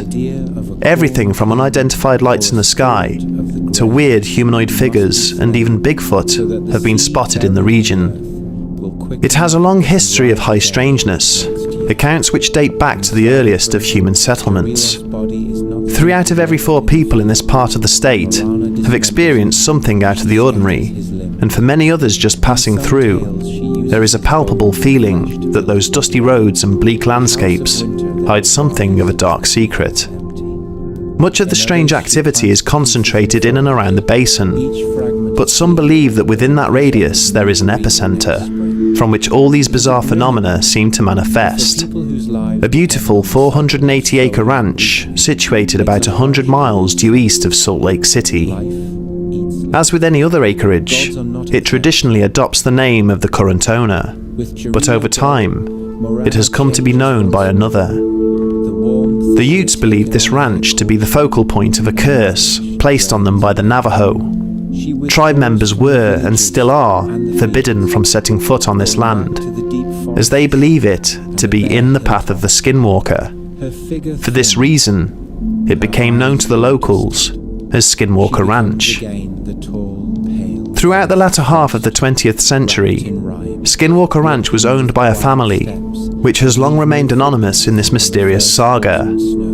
For reasons unknown, they suddenly and inexplicably vacated the property in 1987, leaving it empty and unattended for more than 7 years. That was until 1994, when it was purchased by Terry and Gwen Sherman. Along with their 2 children, the couple believed that they had found their dream home. The remote property was bordered to the north by a high ridge, which overlooked its sprawling green pastures, wild thickets of woodland, and its flowing creek to the south. The entire estate exuded an almost tranquil beauty that was not lost on the Sherman family. Terry was a high-end cattle breeder, and he hoped that the ranch would provide the space, privacy and security he needed to take what was not only his hobby, but his livelihood to the next level. He had bought the ranch for an extremely favourable price, far less than what it was worth, and when he signed the paperwork, he accepted the deeds with an excited, disbelieving look in his eyes. What he now held in the palm of his hand was his ambition, his prospects, his dream. He could not have known that the land he had just purchased would almost destroy him, not just financially, but also psychologically. When they had first viewed the property, Terry and Gwen had found the main homestead in a state of disrepair, which of course they had anticipated, given the length of time it had stood empty. What they did not expect to find, however, was the sheer amount of deadbolts securing the home, not just on the front and back doors, but on interior doors and all of the windows too. At the front and rear entrances, they also found heavy-duty chains attached to huge metal rungs, which were embedded into the walls. It didn't take a genius to work out that these had been used to chain large, powerful guard dogs in place. Although slightly unsettled by these peculiarities, Terry and Gwen dismissed them, believing that the elderly couple who owned the ranch before them had been paranoid and overprotective. They had seemed rather eccentric after all. In the real estate contract, they had inserted a number of unusual clauses. For instance, the Shermans were not permitted to dig on the land without prior approval from the previous owners. These irregularities were overlooked by the family, but somewhere in the back of Terry's mind, he could not help wondering what had spooked them to the point of installing this level of security. In time, of course, he would come to understand that this idyllic, stunning acreage was haunting in more ways than just its serene beauty. And in fact, the weirdness began almost straight away. On the first day of moving in, the Sherman family were unloading a truck in front of their new home when they spotted something on the far side of the pasture to the south. As it closed the distance, they could see that it was a wolf, which was loping gracefully towards them in a series of S-turns. This immediately set Terry on guard, but it wasn't just the presence of the wolf that concerned him. Scaling it against distant fence posts and bushes, he could see that this animal was at least 3 times the size of an average wolf. But its behaviour was oddly disarming. It seemed nonchalant, friendly even rather than aggressive, slowing down and then stopping about 50 yards away. It sniffed the air and gazed at the family with intelligent, piercing blue eyes before continuing on, casually padding towards them without a care in the world. It seemed entirely tame. It wagged its tail as it approached, and Terry's father, who had been helping unload the truck, bravely reached out to stroke the huge beast. Sherman Sr. stood over 6 feet tall, and even though he was a big man, its head easily came up to the top of his shoulder. It quickly became clear that despite the wolf's intimidating size and appearance, it meant no harm. The rest of the family relaxed and walked over to greet their strange visitor. Maybe it's somebody's pet, Terry ventured, glancing nervously at the corral about 70 feet to his left, and wondering if it had been wise to move some of his herd onto the ranch so soon. Inside of the pen stood 4 of his breeding cows and as many calves. They were all clearly troubled by the wolf's presence, except for one curious youngster, which was sticking its head out between the metal bars, watching the scene unfold. Almost as soon as Terry had realised the danger, the wolf had bounded across the short distance and now had its huge jaws clamped around the calf's head. The young cow bleated and thrashed wildly as the wolf tried to drag it out of the pen. Terry grabbed an axe handle from the back of his truck and rushed over, beating the huge animal's flanks and kicking at its hind legs. But the wolf paid no attention and refused to let go. "Get my magnum," he shouted. His son ran across to the truck, grabbed a .357 from the cabin and handed it to his father. Terry quickly fired a shot at the wolf's abdomen, which rang out across the empty pasture, but it had no effect. The huge animal did not react in any way. It did not stagger or yelp. It did not even flinch. It simply continued to ravage the poor calf. In his desperation, Terry fired again. Still, the gun had no effect. After a third shot, however, the wolf slowly released its grip and backed off about 10 feet. The rancher could not believe his eyes. Very few animals could have survived 3 shots from a .357 Magnum at point-blank range, but this wolf was somehow not even wounded. There was no blood anywhere on its coat. Finally, he took a 4th shot, right at the animal's heart, and it retreated another 30 feet. There was something incredibly unnerving about the way it just stood there with an unconcerned look, contemplating whether to attack the calf a second time. Terry sensed this and shouted at his son to get his .30-06 rifle from the house, which he did within a matter of seconds. The wolf remained perfectly still as he took aim with the heavier firearm, and he almost felt sorry for the poor beast. A deafening shot echoed across the wilderness as he pulled the trigger, and in that moment he knew he'd hit his target. But instead of collapsing to the ground in a heap as it should have done, the wolf simply withdrew another 2 yards and stood looking at an increasingly unsettled Terry. He quickly took another shot, and this time he saw a chunk of flesh detached from the animal, but even this did not put it down. The wolf took a last unhurried look at the calf, then turned and trotted back in the direction it came from. Terry was dumbfounded. He knew he could not allow a large predator to remain on his land if he intended to breed cattle, so he called to his teenage son, and the 2 of them proceeded to go after it. They must have followed the wolf for about half an hour, catching glimpses of it as it ran to the south between patches of cottonwoods and other trees. The tracks led them through a copse of Russian olives, the other side of which was the creek, and emerging from the trees, they found themselves on a wide open mud bank.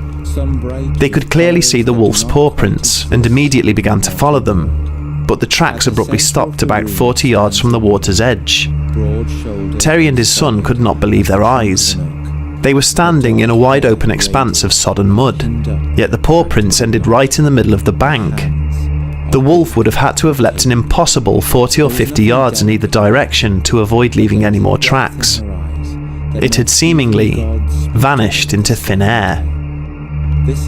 Returning to the homestead, Terry happened to pick up the piece of flesh that had detached from the animal.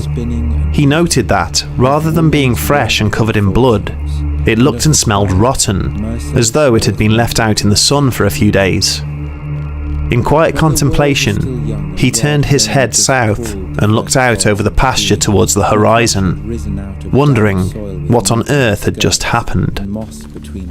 That was the first day. The next few weeks were relatively normal, except for a few strange occurrences which happened around the homestead, all targeted towards Gwen.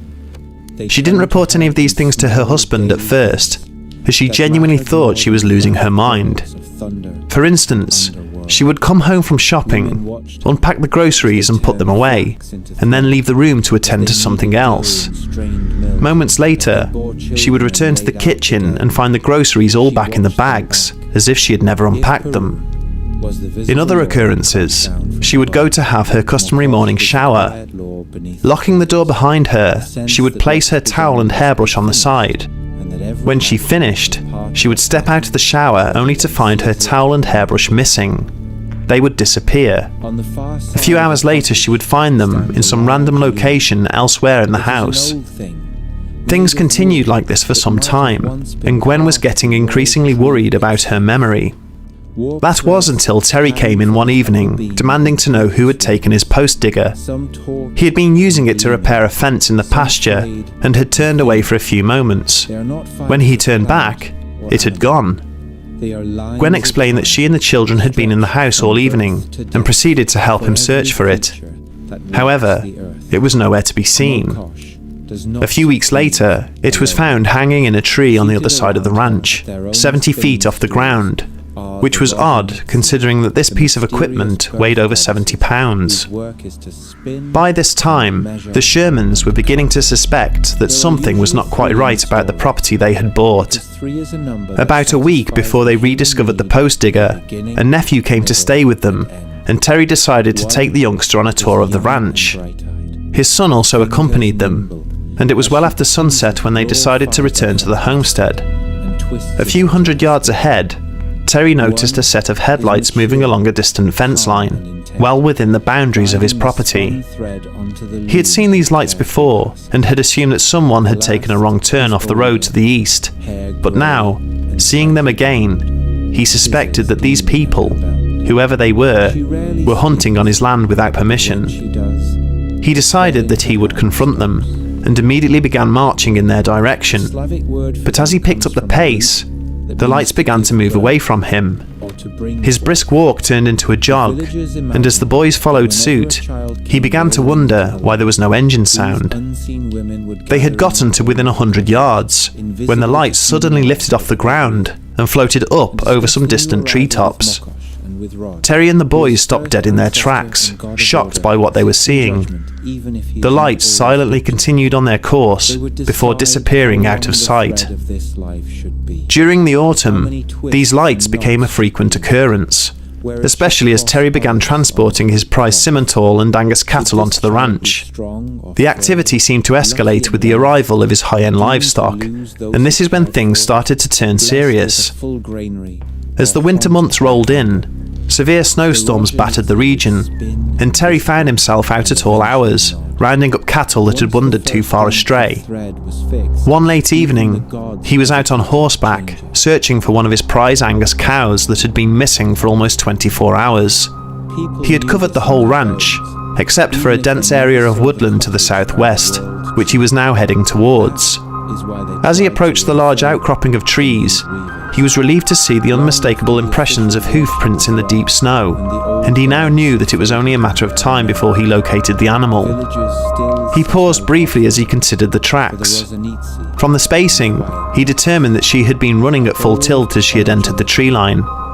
This was odd behaviour for a cow, especially during a snowstorm, unless she had been running from something. But what? Although it was unlikely for a predator to be hunting during this weather, it wasn't impossible, but he could see only one set of tracks. He followed the hoof prints for 20 yards into the trees and soon reached a wide clearing. The tracks continued out into the middle of the open space and then stopped dead. The cow was nowhere to be seen. A cold chill ran down his spine as he recalled how the wolf's tracks had stopped in a similar fashion, as if the animal had disappeared or had been sucked up into the air. He searched for a while longer, but began to lose hope. In the end, he turned back towards the homestead with a heavy heart. The only thing Terry loved more than his cattle was his family, and to lose a single cow or bull was not only financially devastating, it was also heartbreaking. He had a profound sense of pride in the breeding and rearing of each of his animals. Over the course of the winter, 4 more of his prized cows and bulls would disappear in a similar fashion. Terry began to spend many nights outdoors, sticking to the shadows and creeping around his property like a spectre, trying to get the drop on who was taking his cattle. Unfortunately for him, whoever or whatever it was always seemed to be 2 steps ahead. The lights seen on his land were now commonplace, but he could only ever view them from a distance, never up close. No matter how silently he tried to creep towards them, they would simply move away as if they knew he was there. But then, in the early hours of one morning, after yet another fruitless night, he was making his way back towards the homestead, when a movement in the periphery of his vision suddenly caught his attention. To his utter shock, he saw a black mass hovering over the ground about 100 yards to his left, silhouetted against the pale white snow. Immediately he hunkered down and quietly observed the strange object as it moved across the land. To his eyes, it looked like a slightly smaller, snub-nosed version of the F-117 Nighthawk. However, he knew that it couldn't have been an F-117, because this thing was completely quiet, floating about 20 feet off the ground as if defying gravity. Coloured light shone from its hull, flitting over the snow as if it was searching for something. Terry was able to observe it for around 15 minutes as it made its way over to the west before turning back and heading east again. Sitting still in the cold, Terry's arms were beginning to go numb, and as he stretched his limbs, his joints cracked. In the deathly silence, the sound seemed impossibly loud, but in reality, it was so insignificant that it wouldn't have been heard by anyone standing beyond a distance of 6 feet. Nevertheless, the lights on the strange craft suddenly went out. It then stopped and turned in his direction. For a few tense moments, Terry's heart thumped in his chest as the object seemed to glare at him. But to his relief, it turned and silently floated off to the north out of sight. In the new year, as the spring rains began to lash the ranch, the family would lose even more cattle, but now they began to reappear, sometimes dead from no apparent cause, other times extensively mutilated. The nature of these mutilations was bizarre. Huge chunks of flesh and skin were carved out of the animals, yet there was no blood. The wounds always seemed to be cut with precision instruments, displaying an almost surgical quality rather than the savage tearing of predators. The Shermans were beginning to feel the stress caused by these losses. Throughout 1995, the strange activity only intensified. Events took place that were frankly beyond bizarre. The lights appeared over the ranch almost every night. More poltergeist activity was experienced in the homestead. Black, featureless entities began to appear, looking in through the windows, and later, even entering the house and standing at the ends of beds. Strange sounds would emanate from the ground, almost as if there was machinery or railroads operating beneath their feet. Their neighbours would hear this too. They also heard disembodied voices, speaking in strange languages coming from the sky. One morning, Terry woke to find huge, cookie-cutter-like holes dug into his land, with no resulting piles of earth anywhere to be seen. Somehow, hundreds of pounds of soil had silently been removed from his property in the dead of night. In addition to this, strange creatures were spotted walking across the land, from humanoids that resembled Bigfoot to bizarre canine hyena hybrids with razor-sharp claws that would attack their livestock. There was an invisible entity that was often witnessed, not the being itself, but the effects of its presence.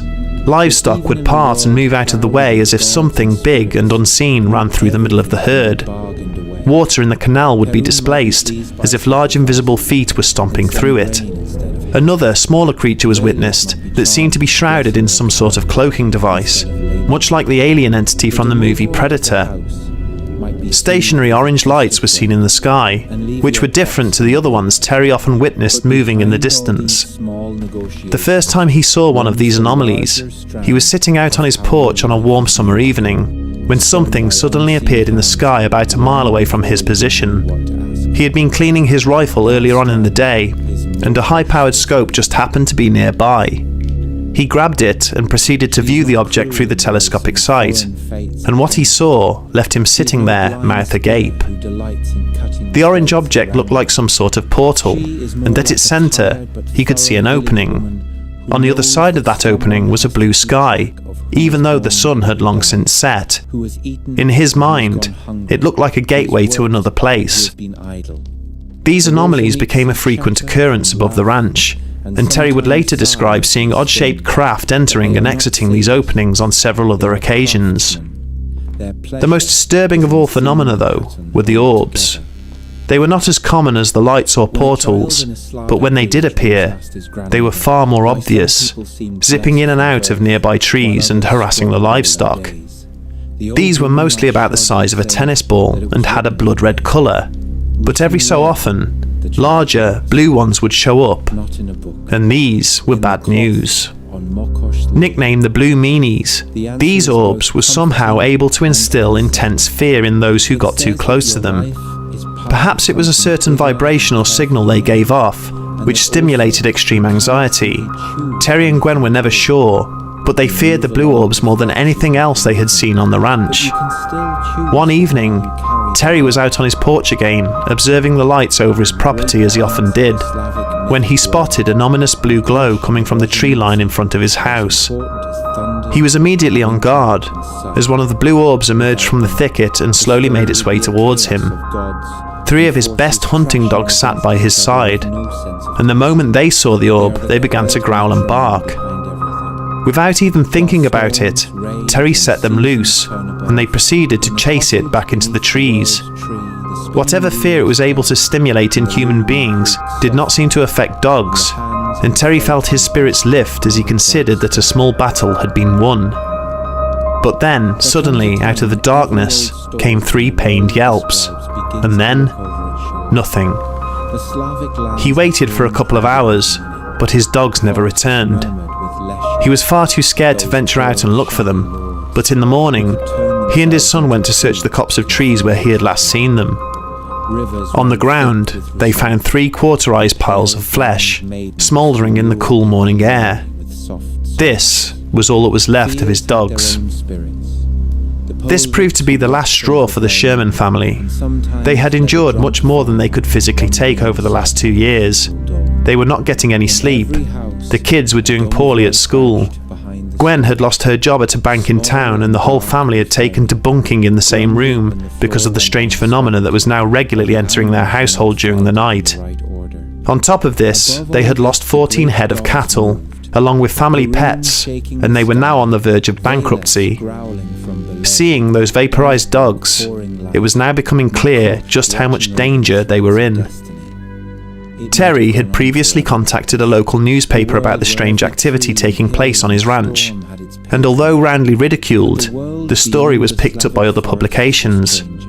By chance, it caught the attention of one Robert T. Bigelow, a billionaire businessman who had recently invested a significant amount of money in setting up a scientific team whose purpose was to investigate events of high strangeness. He offered to purchase the ranch from the Shermans, who were only too happy to accept, and by July 1996, Terry and his family had vacated the property. Bigelow's team, the National Institute for Discovery Science, or NIDS, were ready to move in by September that same year, and would in fact remain at the ranch for nearly a decade, studying in detail various instances of bizarre phenomena. They would have their own stories to tell. What they encountered there was every bit as intriguing and downright terrifying as what the family had experienced. For the time being at least, whatever had been tormenting the Shermans over the last 2 years was about to receive some unwelcome attention. It was about to come face to face with a fearless, highly equipped and well-funded team of investigators who were well aware of its presence. The hunter was about to become the hunted.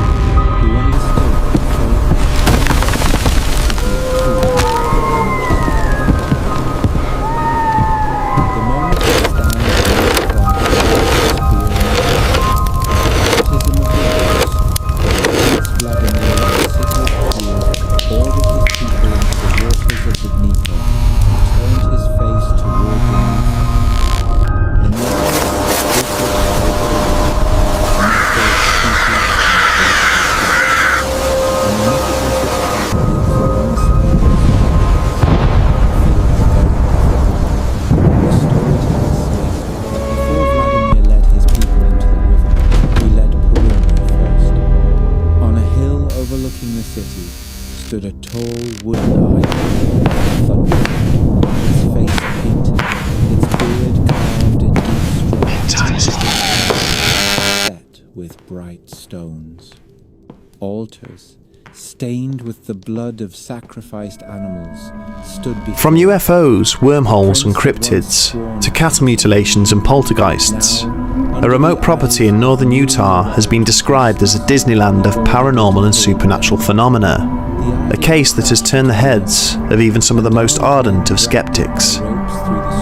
We recount the tales from Skinwalker Ranch. Or watched in silence, or turned their faces. When they reached the Dnieper, they heaved Perun's image onto the curb.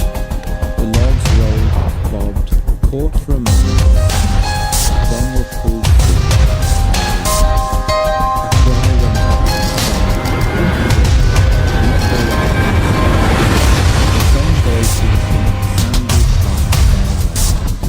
the river took the old Thunder Lord and bore him down toward the sea, past sandbars and willowed banks, past fishing villages where people still muttered his name under their breath in storms.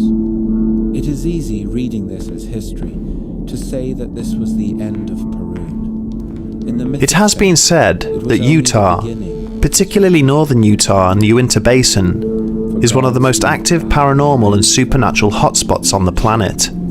Everything from unidentified lights in the sky to weird humanoid figures and even Bigfoot have been spotted in the region. It has a long history of high strangeness, accounts which date back to the earliest of human settlements. 3 out of every 4 people in this part of the state have experienced something out of the ordinary, and for many others just passing through, there is a palpable feeling that those dusty roads and bleak landscapes hide something of a dark secret. Much of the strange activity is concentrated in and around the basin, but some believe that within that radius there is an epicenter, from which all these bizarre phenomena seem to manifest. A beautiful 480-acre ranch situated about 100 miles due east of Salt Lake City. As with any other acreage, it traditionally adopts the name of the current owner, but over time, it has come to be known by another. The Utes believed this ranch to be the focal point of a curse placed on them by the Navajo. Tribe members were, and still are, forbidden from setting foot on this land, as they believe it to be in the path of the Skinwalker. For this reason, it became known to the locals as Skinwalker Ranch. Throughout the latter half of the 20th century, Skinwalker Ranch was owned by a family which has long remained anonymous in this mysterious saga.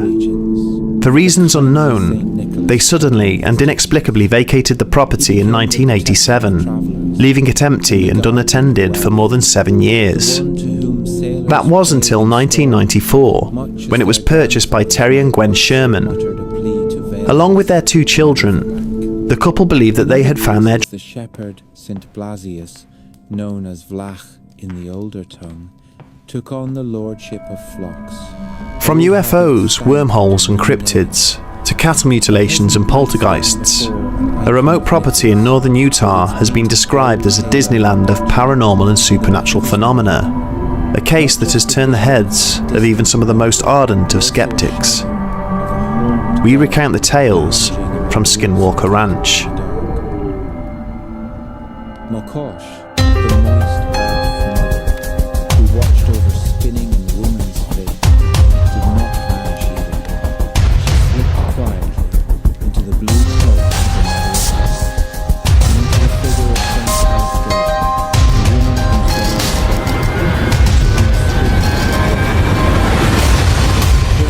say that women should honor Mary and her children for their virtues.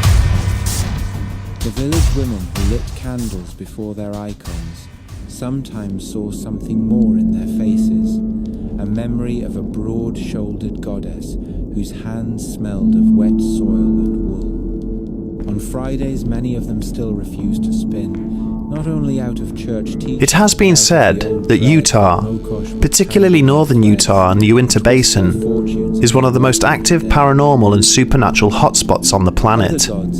Everything from unidentified lights in the sky to weird humanoid figures and even Bigfoot have been spotted in the region. It has a long history of high strangeness, accounts which date back to the earliest of human settlements. 3 out of every 4 people in this part of the state have experienced something out of the ordinary, and for many others just passing through, there is a palpable feeling that those dusty roads and bleak landscapes hide something of a dark secret. Much of the strange activity is concentrated in and around the basin, but some believe that within that radius there is an epicenter, from which all these bizarre phenomena seem to manifest. A beautiful 480-acre ranch situated about 100 miles due east of Salt Lake City. As with any other acreage, it traditionally adopts the name of the current owner, but over time, it has come to be known by another. The Utes believed this ranch to be the focal point of a curse placed on them by the Navajo. Tribe members were, and still are, forbidden from setting foot on this land, as they believe it to be in the path of the Skinwalker. For this reason, it became known to the locals as Skinwalker Ranch.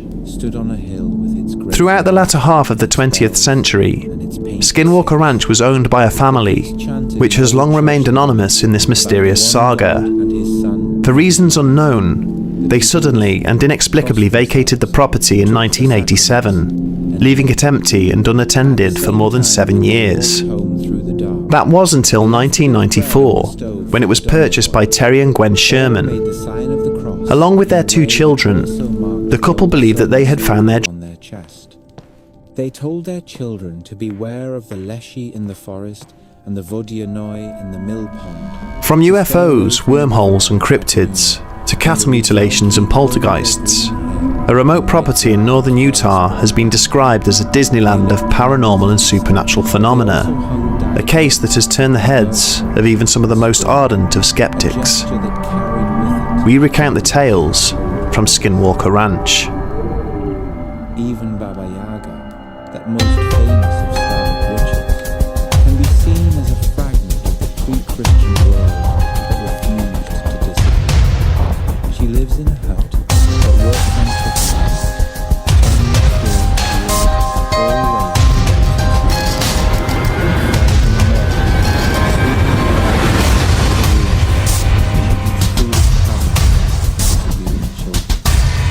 She also gives advice to heroes, provides magical items, and sets impossible tasks with the clear expectation that they can be fulfilled. Many scholars see in her the last warped echo of an old forest mother or death goddess, a being... It has been said that Utah, particularly northern Utah and the Uinta Basin, is one of the most active paranormal and supernatural hotspots on the planet. Everything from unidentified lights in the sky to weird humanoid figures and even Bigfoot have been spotted in the region. It has a long history of high strangeness, accounts which date back to the earliest of human settlements. 3 out of every 4 people in this part of the state have experienced something out of the ordinary, and for many others just passing through, there is a palpable feeling that those dusty roads and bleak landscapes hide something of a dark secret. Much of the strange activity is concentrated in and around the basin, but some believe that within that radius there is an epicenter, from which all these bizarre phenomena seem to manifest. A beautiful 480-acre ranch situated about 100 miles due east of Salt Lake City. As with any other acreage, it traditionally adopts the name of the current owner, but over time, it has come to be known by another. The Utes believed this ranch to be the focal point of a curse placed on them by the Navajo. Tribe members were, and still are, forbidden from setting foot on this land, as they believe it to be in the path of the Skinwalker. For this reason, it became known to the locals as Skinwalker Ranch. Throughout the latter half of the 20th century, Skinwalker Ranch was owned by a family, which has long remained anonymous in this mysterious saga.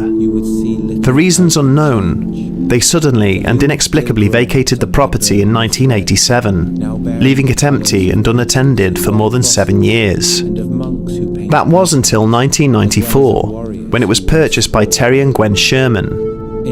Along with their 2 children, the couple believed that they had found their another pattern in the cloth.